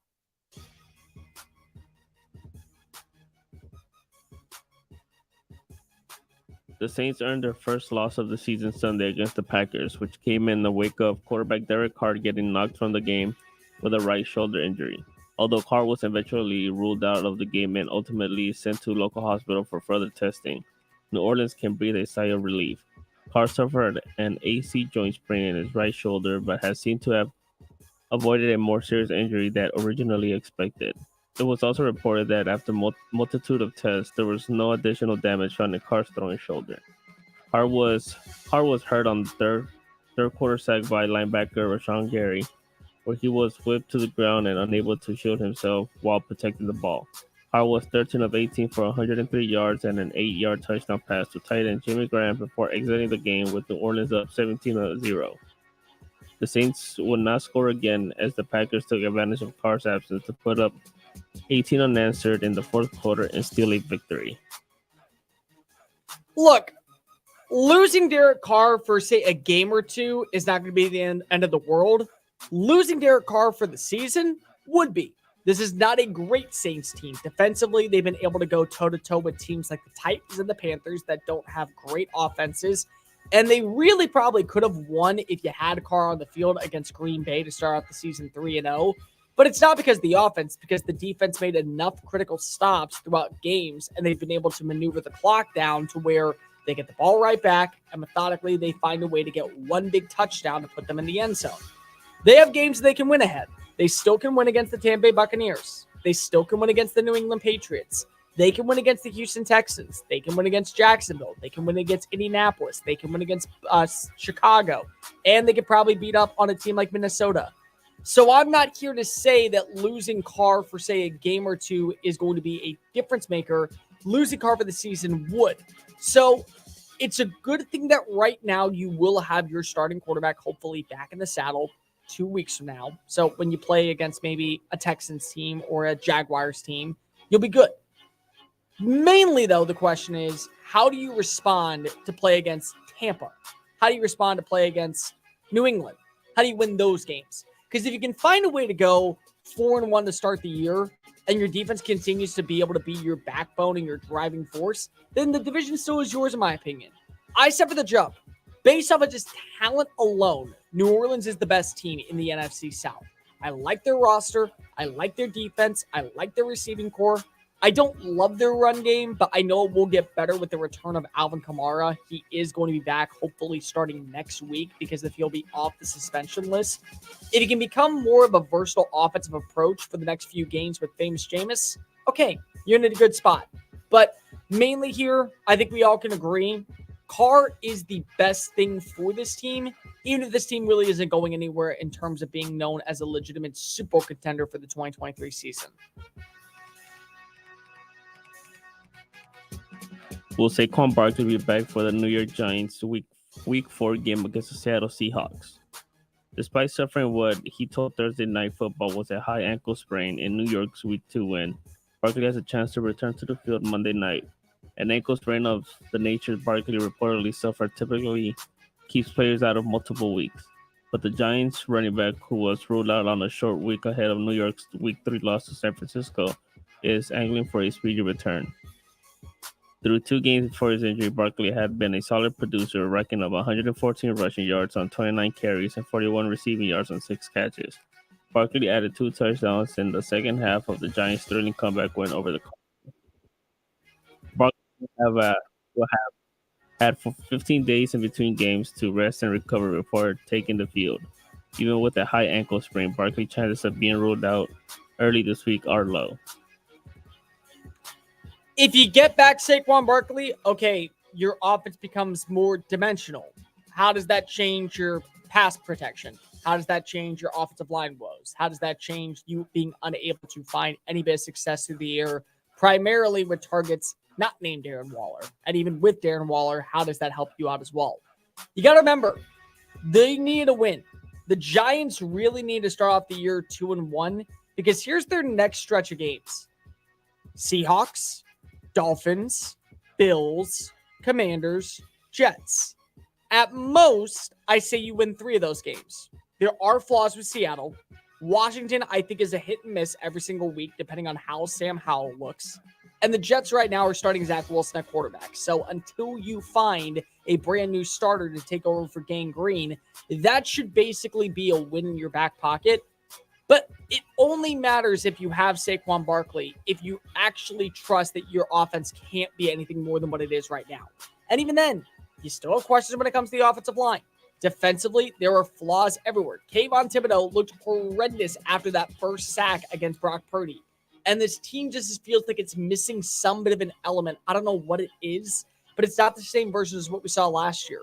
And yeah, maybe they'll be able to find a way to recombat themselves and get to, 9-8, 8-9.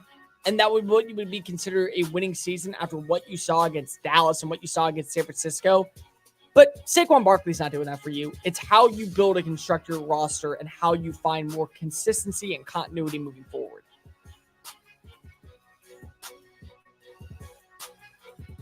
Jamal Williams' tenure with the Saints just hit a bump in the road. New Orleans placed Williams on injured reserve on Saturday due to a hamstring injury he sustained in the team's week 2 win over the Panthers. His trip to IR means he'll spend at least 4 weeks on the mend before possibly returning to the active roster. The 7th-year running back came to New Orleans after a career season in Detroit, where he eclipsed 1,000 rushing yards for the first time and led the league with 17 rushing touchdowns to break the Lions' single-season franchise record. He was expected to serve as the Saints' lead back in the early going, while Alvin Kamara served his 3-game suspension for violating the league's personal conduct policy, a punishment that stemmed from Kamara's arrest for battery in February 2022. Williams struggled to find room in that role before the injury, though rushing for just 74 yards on 27 carries and contributing another 7 yards on catches. New Orleans is expected to rely heavily on third-round running back prospect Kendre Miller. You got to hope something gets with the rushing attack, because right now Taysom Hill leads your team in yards after contact, and they still have only found the end zone twice, and that came from Tony Jones. So that's not a good winning formula. Listen, you get back a healthy Alvin Kamara, probably going to be beneficial to you both in the passing game for short yardage situations and short yardage runs between the tackles for gains of 4, gains of 3, gains of maybe 5 at the most. It doesn't mean it's a death sentence. And again, your schedule is very winnable over the next few games where you might not have a good passing attack led by Derek Carr. Tampa Bay, They're hit and miss. How they look tonight against Philadelphia, I think, gives you a better indication about where this team is headed. New England this year defensively has had a ton of flaws, in my opinion. Houston looked good yesterday against Jacksonville.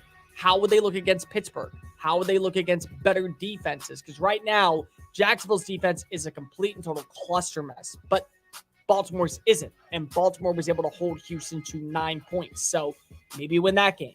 And so I'm not saying that this is dead in the water for New Orleans, that they won't have Jamal Williams. If anything, it just really hurts your social media content because Williams is a hit on social media. Everyone knows that. There's a chance Joe Burrow will be able to suit up in week 3, but Cincinnati will be taking further precautions nonetheless. Zach Taylor on Saturday told reporters that Burrow will be listed as questionable versus the Los Angeles Rams, but the Bengals head coach won't commit to him playing on Monday night. I mean, yeah, if he plays, okay, he plays. If he doesn't, he doesn't. I've said this before. You need to go ahead and sit Joe Burrow down and have a serious conversation. What's a better outlook? Him not being made available for games that actually matter, games against the Bills, against the Chiefs, against other first-round opponents that are eventually going to dictate how well you look going into the playoffs, or him maybe not suiting up later on this week against a Los Angeles Rams team that isn't at full strength and probably still could be beatable with even the worst of a situation with what you have on Cincinnati's offense. There you have it. 2-minute warning. Right here, I'm just saying it. In business, service is everything. Cintas delivers what you need to better serve your customers. Whether it's freshly laundered work apparel for almost any job imaginable, tested and inspected fire protection systems, first aid and safety supplies, on-site AED training, or mops and restroom products, stocked and ready when you need them. Better work days happen together. So visit Cintas.com. Oh, I'm ready! And get ready for the workday. Do you want to learn the secret to becoming a published author in a few easy steps?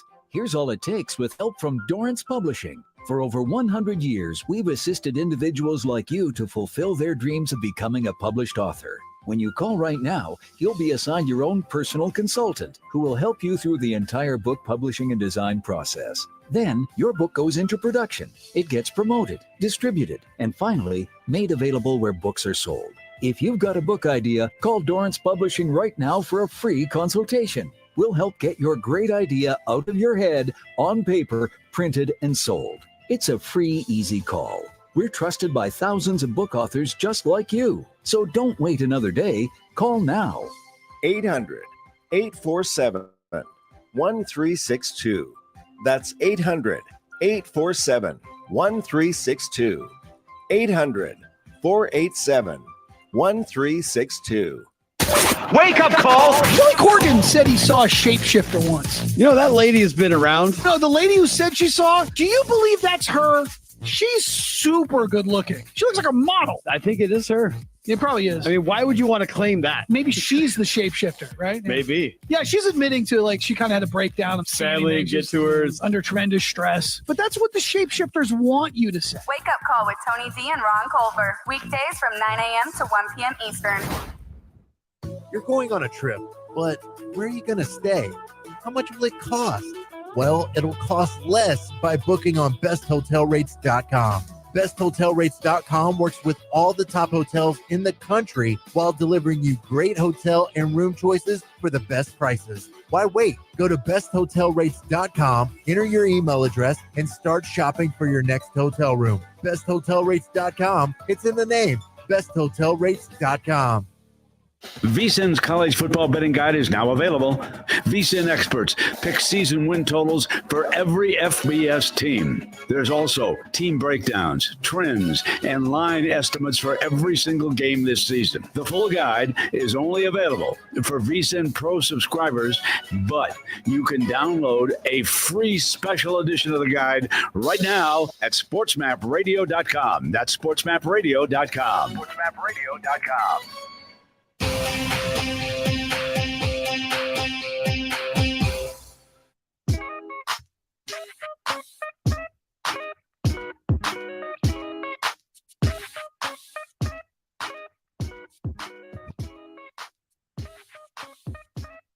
You're listening to Just Saying It on the SportsMap Radio Network. Here's Cole Thompson. You know, sometimes in the NFL, there are just good old-fashioned ass whoopings, and then there's stuff that you can't talk about because of kids are around, and that's exactly what you had happen yesterday in South Beach, Florida. So why don't we go ahead and discuss it since the kids are all asleep? 800-224-2004. Final score from Hard Rock Stadium. Miami Dolphins 70. Denver Broncos 20.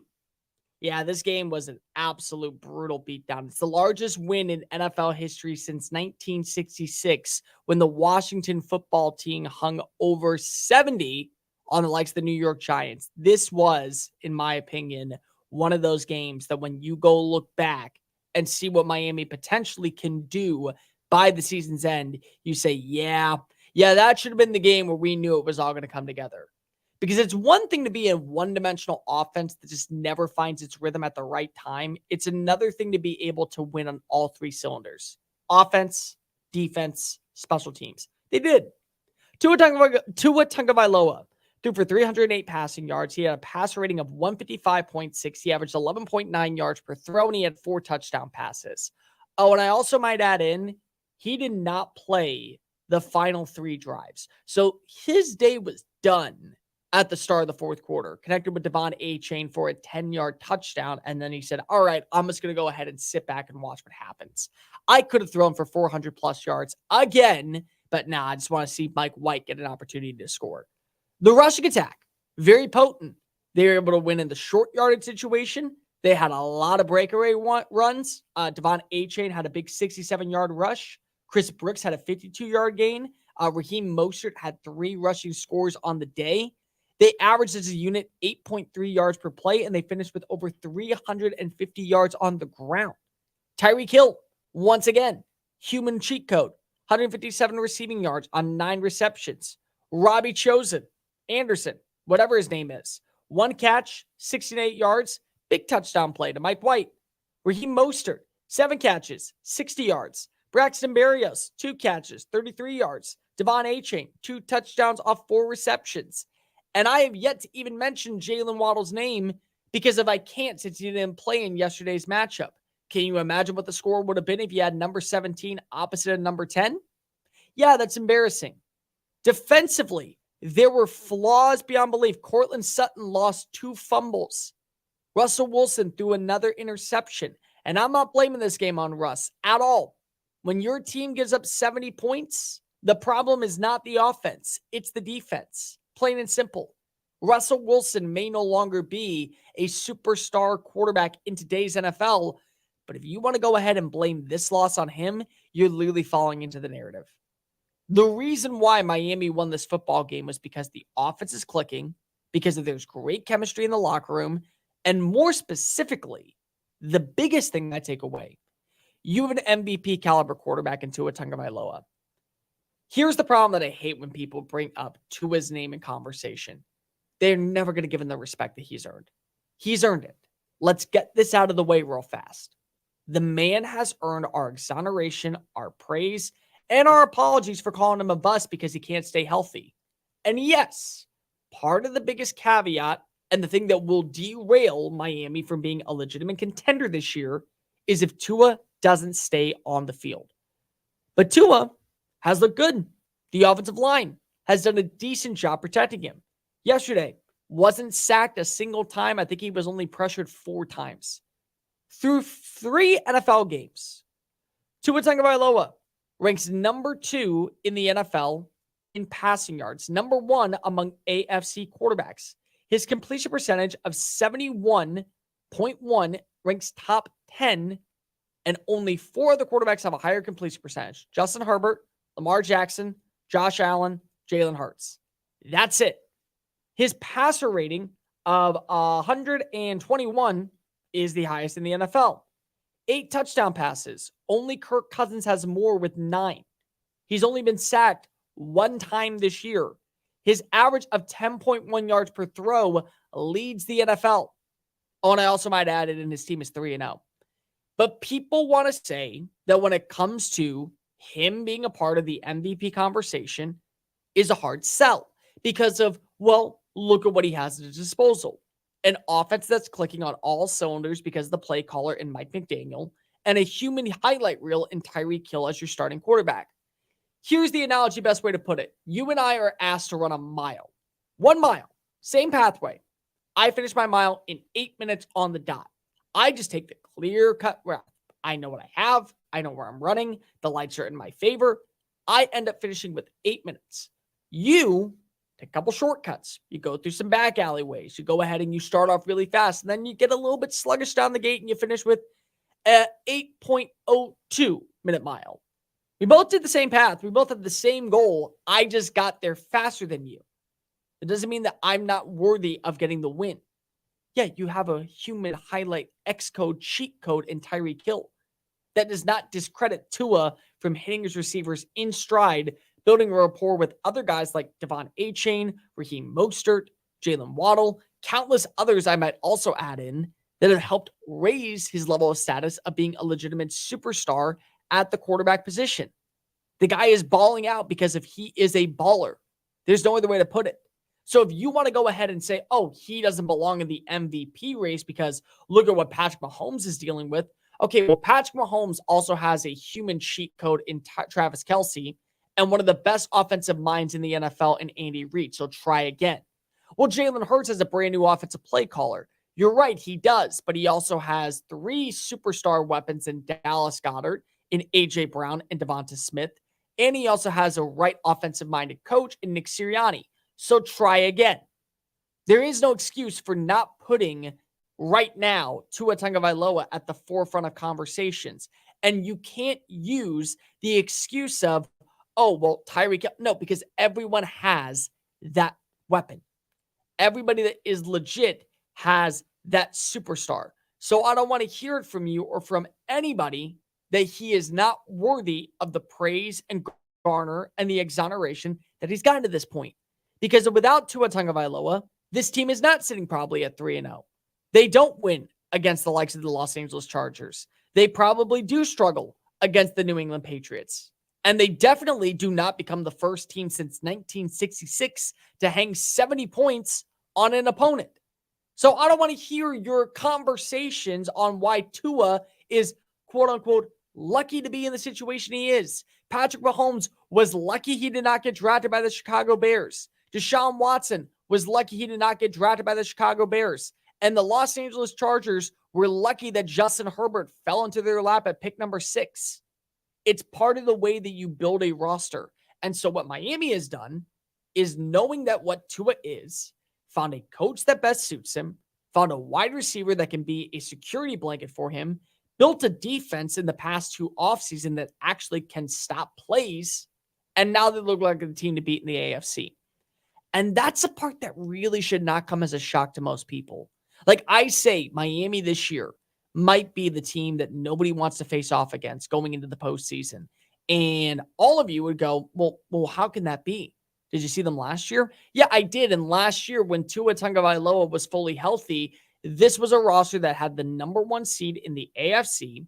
This was a team that had the best record in the AFC. They had a top 5 scoring offense, and they had one of the best overall passing attacks, excluding Tyreek Hill. Tyreek Hill was just an added bonus to the conversation. So I don't want to hear it. I don't want to hear that this is a surprise from Miami. It isn't. They're good. They know how to win, and they're getting better every single week. It was not a perfect performance from the Dolphins, and they still hung 70 on Denver. That should be all you need to know about how good this team is and how good this team can be. By the way, the matchups that they have ahead, very winnable to keep the offensive production alive and well, and the winning streak alive and well. They face off against the Buffalo Bills. One bad outing from Josh Allen, that's a win. The New York Giants, that's a win no matter what happens, in my opinion.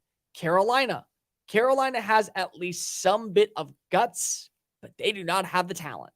Philadelphia, you can go toe-to-toe with Jalen Hurts. New England, already beat them once. Why can't you beat them again? Thus circling the wagon for November 5th when the Miami Dolphins will take on, at home, the Kansas City Chiefs, which could be a preview of what you can expect in the AFC Championship game, depending on how things go for the remainder of the year. Miami's a good football team. Miami once again just strutted their stuff, proved dominance, and showed the world, hey, we mean business. We're not the same old lackluster Dolphins of old. And it's very hard at this point, based off of how their defense has looked at times, how their offense can methodically win drives, whether it be in the red zone, long-standing runs from Devon A-Chain, from Jeff Wilson, from Raheem Mostert, from other receivers, excluding Tyreek Hill, punching it in for 6, and an MVP quarterback at the helm, that they're not the team to beat the AFC. Nobody should be shocked at how they've looked so far this season. Nobody. Coming up next, Jordan Love gets a massive, lovely win in front of the fans at Lambeau. Big time game? Learn how thousands of smart homeowners are investing about $1 to avoid expensive home repair bills. John, a former non-customer, said, "My air conditioner broke and I had to spend $1,900 to fix it." Jeff, a customer, wrote, "My air conditioner broke and I got a new one at no out-of-pocket cost." Mary, a former non-customer, wrote, "My heating system stopped running. I had to spend $3,000 to get a new one." Lisa, a customer, wrote, "My heater stopped working. I got it fixed at no out-of-pocket cost." For about $1 a day, you can have all the major appliances and systems in your home guaranteed fixed or replaced with HSC's home warranty coverage. Call now, and the first month is free. If the lines are busy, please call back. 800-814-5615. 800-814-5615. That's 800-814-5615. 800-814-5615. First Name Sports with Greg Frank. You can feel bad for Aaron Rodgers and also laugh at Jets fans today. I'm telling you that both of those emotions are fair emotions to exist. Again, maybe a sobering reminder. Don't count your chickens before they hatch. Don't be putting your team already in the playoffs in a loaded AFC or already thinking that you could be in the AFC Championship game or even the Super Bowl when your franchise has been nothing but a mess for over a decade. First Name Sports, weekday afternoons from 1 to 4 Eastern. Wake up call. Jerry Jones loves himself some Jerry Jones. Of course he does. Yeah. Just picture like a little meeting room, a small little meeting room, probably seats maybe 20, 25 people. And as part of the tour, you can go there. You sit down in a seat. A hologram of Jerry Jones appears right before you. You can ask Jerry questions. And through AI, Jerry will answer them. What he did was he went, "Hey, guys, listen, I'm not going to be around forever. They got an eternal flame for Al Davis. Now, I'm not going to copy Al Davis, what they did for him, but what could we do for me?" And then they threw out some ideas, and then guy goes, create a hologram AI. He's like, wait a minute, hold on one second. AI, meaning I can answer questions for all of eternity? That's right. That's awesome. That is so awesome. Jerry Jones, man. Yeah, one of a kind. Wake up call with Tony V and Ron Culver. Weekdays from 9 a.m. to 1 p.m. Eastern.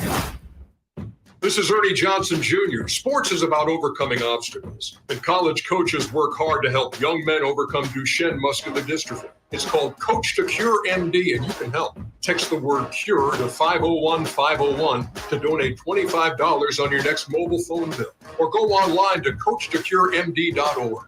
Text the word CURE to 501-501. Help coaches cure MD. Sponsored by the American Football Coaches Association. Texting and data rates may apply. Just Saying It with Cole Thompson. I had no doubt that Deion Sanders was going to be successful at the collegiate level, mainly because of three main things. For starters, he's a former player. He can go ahead and walk into any single household, especially with the defensive back, especially with a wide receiver, any skilled player, and say, you want to go ahead and learn what it takes to make it to the NFL, come play for my roster. So that was a huge advantage, number one. Number two, there are kids who are going to see similar outlooks of what Deion's life was, and the exact same thing they'll try to emulate. So he's going to be able to have that player-coach relationship that truly elevates a style of play, a locker room, a demeanor, because if he's been there before and he's been in their situations before. And number three, Deion knows how to win. That's all he's ever done. That's all he's ever been a part of.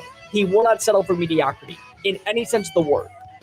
Just Saying It. Weekdays from 3 a.m. to 7 a.m.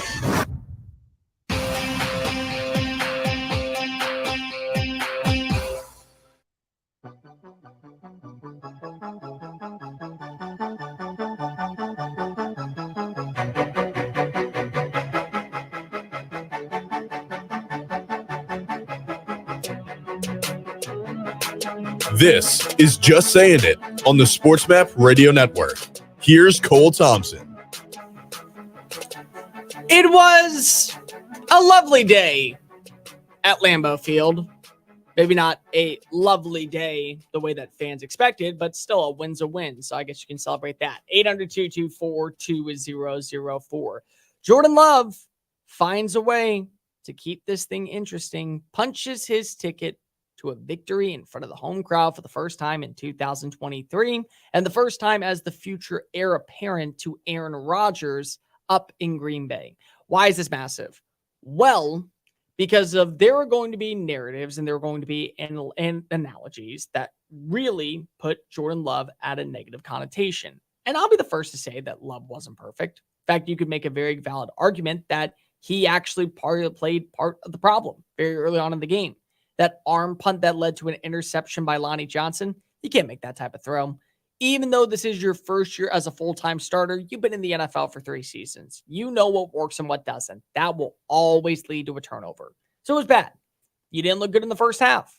In fact, you struggled. Let's just look back at the first couple drives just to show you how bad it was. Turnover on downs, punt return for a touchdown, punt, and a half. That's what happened. Your defense did not play well in the first half. Your offense could really do nothing. And then you start off the second half with an interception, and everyone thinks the game is over. And then Derek Carr goes out. He suffers the injury, shoulder sprain. Jameis Winston comes in, and now the narrative changed to, well, imagine if New Orleans had Derek Carr play. Game would have been over, right? Maybe. I'm not saying you're wrong. I'm actually saying that there's a very good shot that the game probably would have ended with a loss because if you would have been able to eat some clock. Here's the difference, though.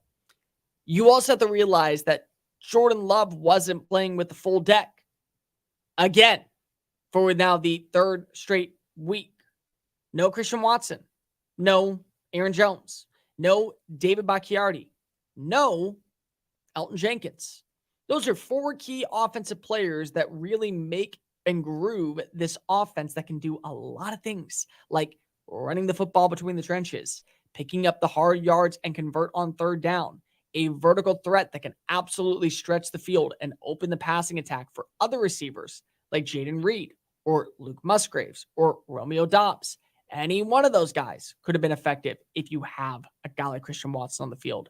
And if you don't have good protection up front, especially on the left side of the offensive line, you will get murdered. That's just the way it is. And Jordan Love didn't have any of that, and he still found a way to get back in this game and claim a win. Final couple drives is exactly what you want to see from a hopeful franchise caliber quarterback.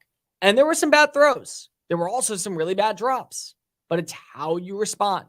March down the field, you get a field goal. You at least walk away with some points, get the momentum back in.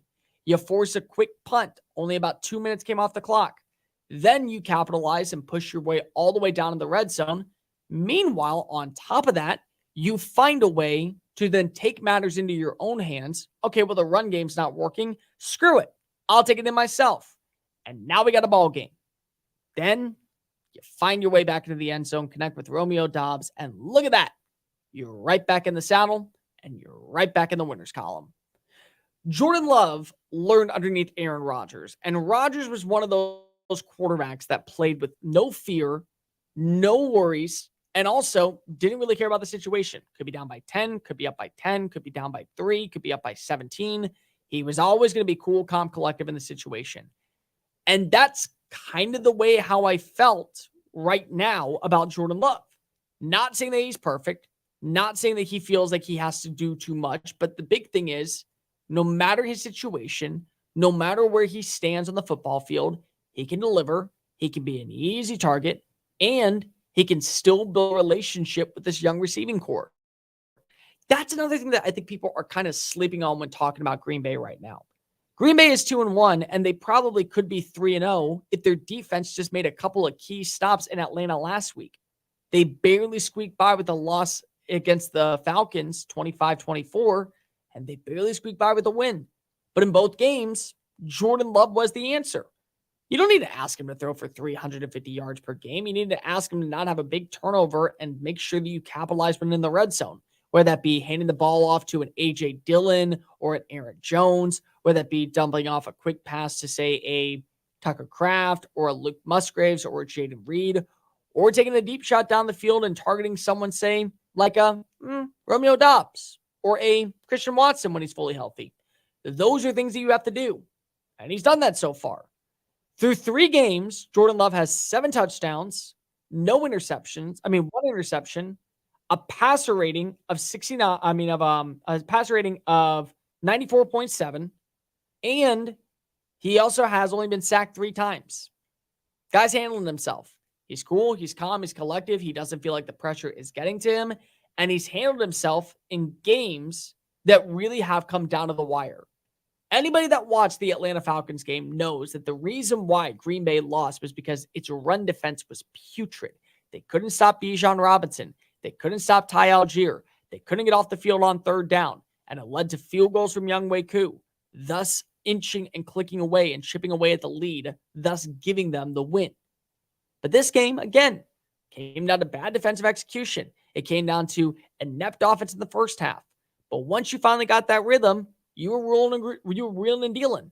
And that's exactly what you need if you are looking to be the next quarterback of the Green Bay Packers. It's a very similar concept to what I'm saying with Kyle Shanahan. Shanahan does not need the elite of elite quarterbacks. He just needs a guy that will follow orders, be a yes man, and deliver the ball in the right place for his receivers to make plays in the open field. That's all you're asking for. Jordan Love, kind of the same thing. And there will be growing pains. When Aaron Rodgers entered the NFL, he had excellent veteran receivers. Guys like Greg Jennings, guys like Jordy Nelson that were coming into their own. And then eventually, he turned into building a relationship with a young receiver by the name of Devontae Adams, who would go on to be his number 1 target all time. You only have young players right now in Green Bay. Romeo Dobbs, 2nd-year player. Christian Watson, 2nd-year player. Jaden Reed, rookie. Luke Musgraves, rookie. Tucker Kraft, rookie. You have a good run game, but you also are injured right now. No Aaron Jones, no David Bakhtiari, no Elton Jenkins. Those are flaws that are going to make this offense pretty inept at times. So how you respond and how you deliver is a bigger storyline than anything else. Love works. I'm not saying that Love is going to be a top 10 passer in the NFL. Hell, I'm not even saying he's going to be a top 5 passer in the NFC. But as long as he is able to work the offense to a T, not make a lot of mental mistakes in the 4th quarter, and find ways to put up points instead of drives leading to punts, he's going to be successful. And that's all you're asking for at this point from Jordan Love. You're not asking to play hero ball and be an MVP caliber candidate. You're asking him to mitigate the mistakes and find ways to end drives with at least 3 points. And he did. And he's done that so far throughout the season. And the biggest thing is that you can continue to see this happen. The Lions this week, going to be a big test for, I think, Green Bay. But it's also going to be a really big test for Jordan Love. You can beat the Raiders. You can beat the Broncos. You can beat the Vikings. You can beat the Rams. You can beat the Chargers. You might get tested against Pittsburgh, but you can beat Pittsburgh. There is a legitimate chance for this team to at least get 10 wins this year. And 10 wins, I think, would vastly be over-exceeding expectations. I would say probably anywhere between 8 to 9 wins is what you are expecting based off how this offense and defenses look. Anything past that, congratulations. You make the playoffs, excellent first year with your new hopeful franchise quarterback. And again, not asking for a lot. I'm asking for the bare minimum. Don't make mistakes and find ways to win. So far, Jordan Love won against the Chicago Bears. Jordan Love put up a winning performance against the Atlanta Falcons, and Jordan Love found a way to win against the New Orleans Saints. He's done a good job throughout the first 3 games as the new heir apparent in the likes of Green Bay. 800-224-2004. So, really want to talk about this real fast. Not got a lot of time, but this is a very clear indication. The Jets are screwed. Can we all agree here? The Jets are absolutely screwed if they do not move off of Zach Wilson. I understand that it is very challenging at this point to go ahead and trade for another quarterback. I get it. Because think about it for a second. You're in week 3 of the NFL season. The teams that potentially could be having great backups need their backups right now. Gardner Minshew, Jacoby Brissett's waiting in the wings. Jameis Winston had to come in yesterday. So none of them are going to be made available for you. And the veterans that are at your disposal right now aren't working. The guys who are like Matt Ryan, the guys who are like Nick Foles, you can even probably throw out a Carson Wentz for that matter. None of them seem to be the right fit for this team. But the only fit that I see right now is the one of fans losing their minds and having fits on YouTube shows, on phone calls, on sports talk radio, because you should be a team that is legitimately able to deliver every single week. And because you're held back by a quarterback, you're dead in the water. Sorry, folks. If Zach Wilson continues to start, the Jets don't have a shot at making the playoffs this year. Non-attorney paid spokesperson. Could your house go into foreclosure? Are you behind on your mortgage payments? Does it seem like the bank has no interest in helping you save your home and you feel like you have nowhere to turn for help? Then we have good news for you. Foreclosure Protection Services can help save your home as they specialize in foreclosure assistance. That's all they do. If you're behind on your mortgage payments, being threatened with foreclosure, have been denied a loan modification, or been the victim of a predatory loan, it's critical that you call Foreclosure Protection Services now at 800-500-2021. Their network of attorneys and their agents are available to speak to you now. If you're behind on your mortgage payments, Foreclosure Protection Services can help stop the foreclosure process. Call today before it's too late. New laws are in effect that may save your home. Call Foreclosure Protection Services now at 800-500-2021. 800-500-2021. That's 800-500-2021. The diehards. What's the deal with the beware of moose signs every 5 miles? I didn't see a moose. The moose moved out long ago. They're like, this place is freezing cold. I don't like it. There's no moose in Maine. It's a hyperbole. It's an exaggeration. There's no moose. When I saw those bumper stickers, I thought it was a joke. Like, beware of moose. Like, imagine that. Imagine if you saw an animal living outside in this Arctic tundra. I thought it should be like, beware of penguins. The Diehards, weeknights from 8 to 10 Eastern on the Sports Map Radio Network. First Name Sports with Greg Frank. There was a reporter going around asking the All-Stars who their favorite superhero was, and here's how Nick Castellanos handled that exchange. You said Scooby-Doo. Can you kind of explain his superhero lore? I think that a dog that can talk and helps people by solving mysteries, I think is a superhero. It hits home with me on the basis that, think about it, at least the traditional superheroes, Superman, Spider-Man, they're out in a real-world setting, and they're saving the world from something really bad. Is Scooby-Doo not doing that? Scooby-Doo is not doing okay. it by himself. To be a superhero, you have to be able to do it on your own. So that's the biggest thing. It has to be an individual effort. I think so. I'll allow that. I think that's a good baseline characteristic. So now that I've thought this through, I will say that Scooby-Doo is not a superhero. Castellanos at least made me think a little bit. So there you go. If that's what you tuned in for today, is Scooby-Doo a superhero? We've tackled those issues on the show. First Name Sports, weekday afternoons from 2 to 4 Eastern. VSiN's NFL Betting Guide is now available with in-depth betting previews and analysis. There's also team breakdowns, trends, and line estimates for every single game this season. Download your free NFL Betting Guide now at sportsmapradio.com. That's sportsmapradio.com. Bet smarter this fall with a free betting guide from VSiN at sportsmapradio.com. That's sportsmapradio.com. sportsmapradio.com. Wake up call. Marty Lyons joins us, Jets Radio Network, also played for the Jets on the infamous New York Sack Exchange. As somebody who played at a time where artificial turf is different than artificial turf today, that was rougher, is that a legitimate complaint? Tony, I think everybody's going to complain when you have an injury. And just look at the Jets field at MetLife. If it was natural grass, the night before you had the Giants playing the Cowboys in a torrential downpour. So the field would have been flooded. You had rain prior to the Jets game against Buffalo. The field would have been a total mess. I don't think the field had anything to do with Aaron blowing out his Achilles. When you get a little bit older, your muscles don't stretch as much as they do. People forget that Aaron had a calf injury during training camp, but I think people are going to blame the turf, but I don't think the turf in this situation had anything to do with it. Wake up call with Tony D and Ron Culver. Weekdays from 9 a.m. to 1 p.m. Eastern.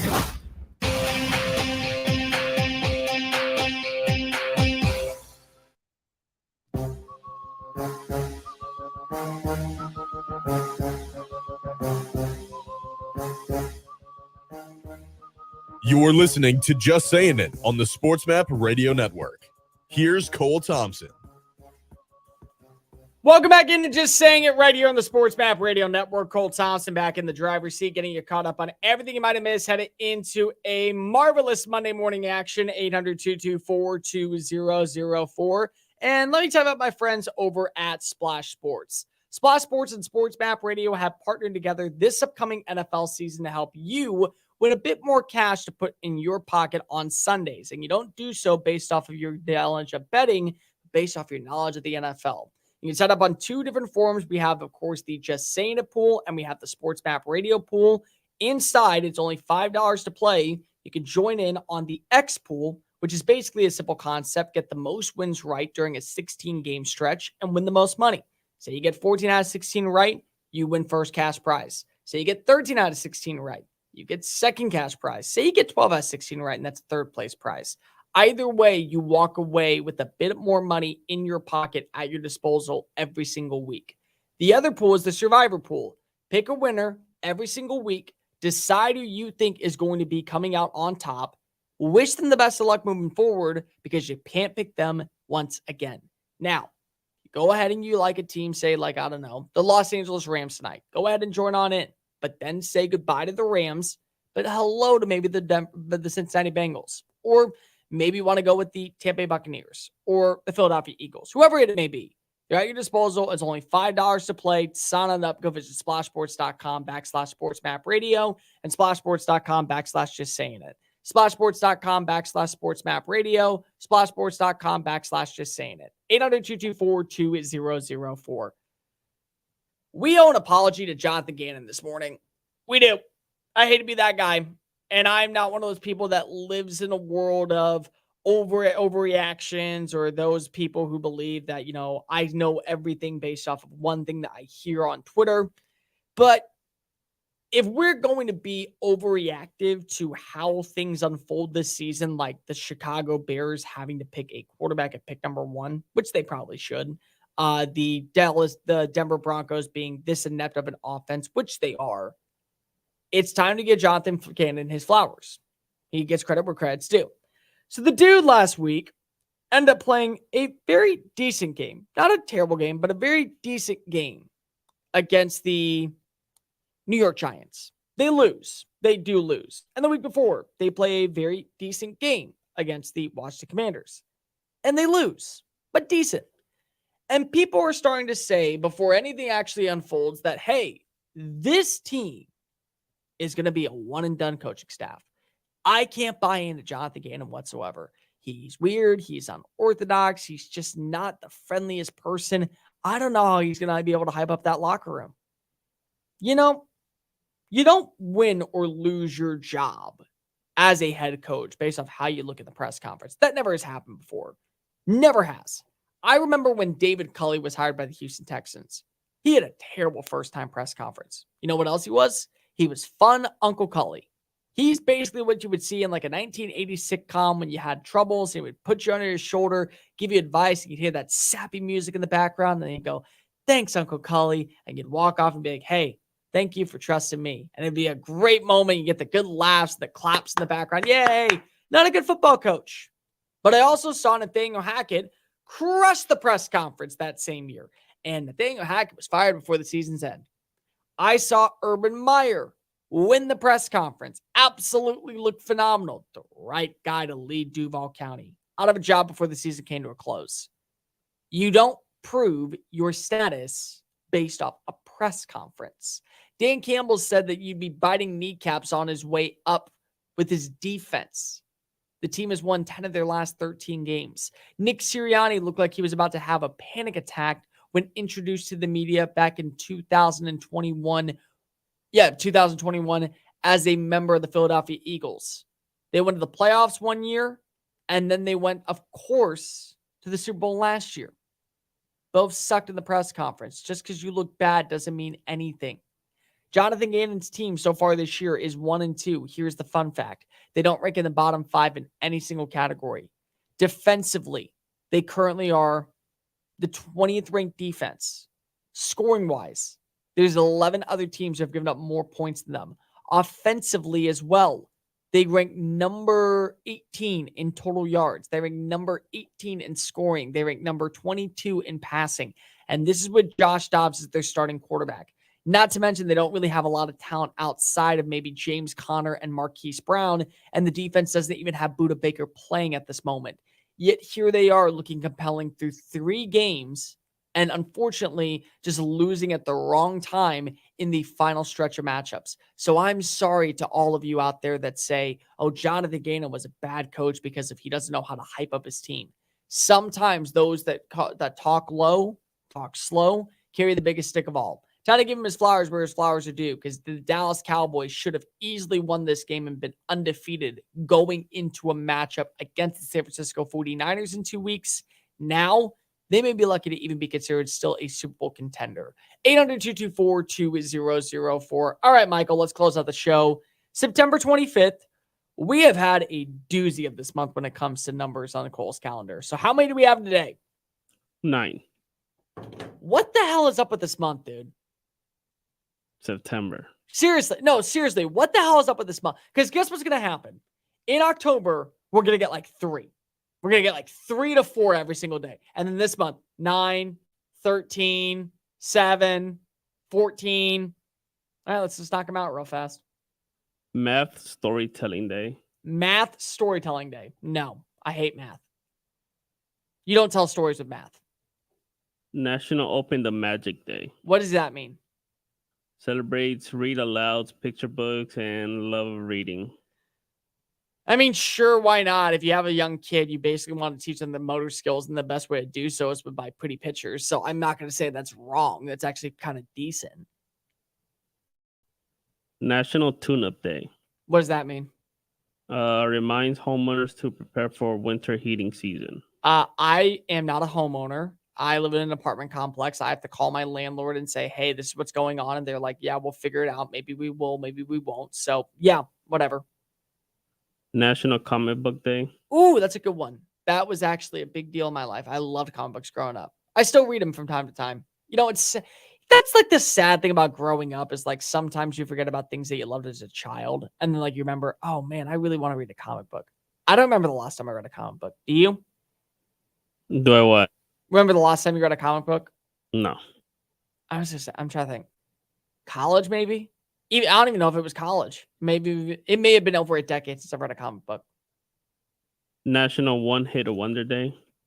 What is your favorite one-hit wonder of all time? I don't even know if I have one. You don't? No. I got mine. Chumbawamba. I don't know what that is. I get knocked down, but I get up again. I never gonna get me down. I get knocked down. You've never heard of Chumbawamba? No. Oh my God. Michael, that's like a classic from the 90s. No. That is like classic. You know what another one is? Stacy's Mom. You know Stacy's mom, right? No. You don't know Stacy's mom? No. Stacy's mom has got it going. I got to teach you this song. There are so many beautiful one-hit wonders. That might actually end up being our ranks on ranks this week. National Lobster Day. Yeah, lobster's good. I'm so mad that you don't know Stacy's mom. That still is bothering me. That's like a classic of your childhood. National Daughters Day. Speaking of daughters, Stacy's mom has got it going on because her daughter was the one that introduced the guy to the song. Like that's the big thing. Stacy's the daughter, so you know what? Maybe that makes sense. National Family Day. Yeah, sure. Spend time with your family. Why not? And National Quesadilla Day. Michael, what's the best food to have at 2 a.m? Taco Bell. What do they have there? Beautiful, delightful quesadillas. How much do you love having that grilled, cheesy goodness mixed in with a nice chipotle sauce and a little bit of chicken? Oh boy, I hereby decree National Quesadilla Day. It is the perfect complement food. It is so easy to make, people. You can do it at home. Go get yourself some freeze-dried chicken, throw it on a tortilla, put a little bit of butter on it, then take a little bit of cheese, a little bit of chipotle sauce, turn it in. Look at that. Michael, quesadillas are amazing. Are they not? They're not bad. They're not bad. How do you say that? There's better stuff. Michael, Yes, there is a lot better stuff. I don't really care. Quesadillas are just a cult classic to me. They are a staple drunk food in my household. At 3 a.m, you will catch me on a stove making a quesadilla that I will half eat before passing out into oblivion.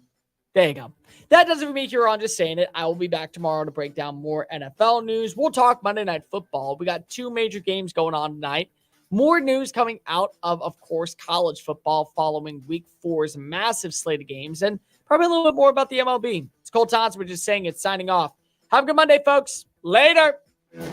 Attention Medicare recipients and anyone turning 65. Medicare has approved new benefits not included with original Medicare and older Medicare Advantage plans. You may not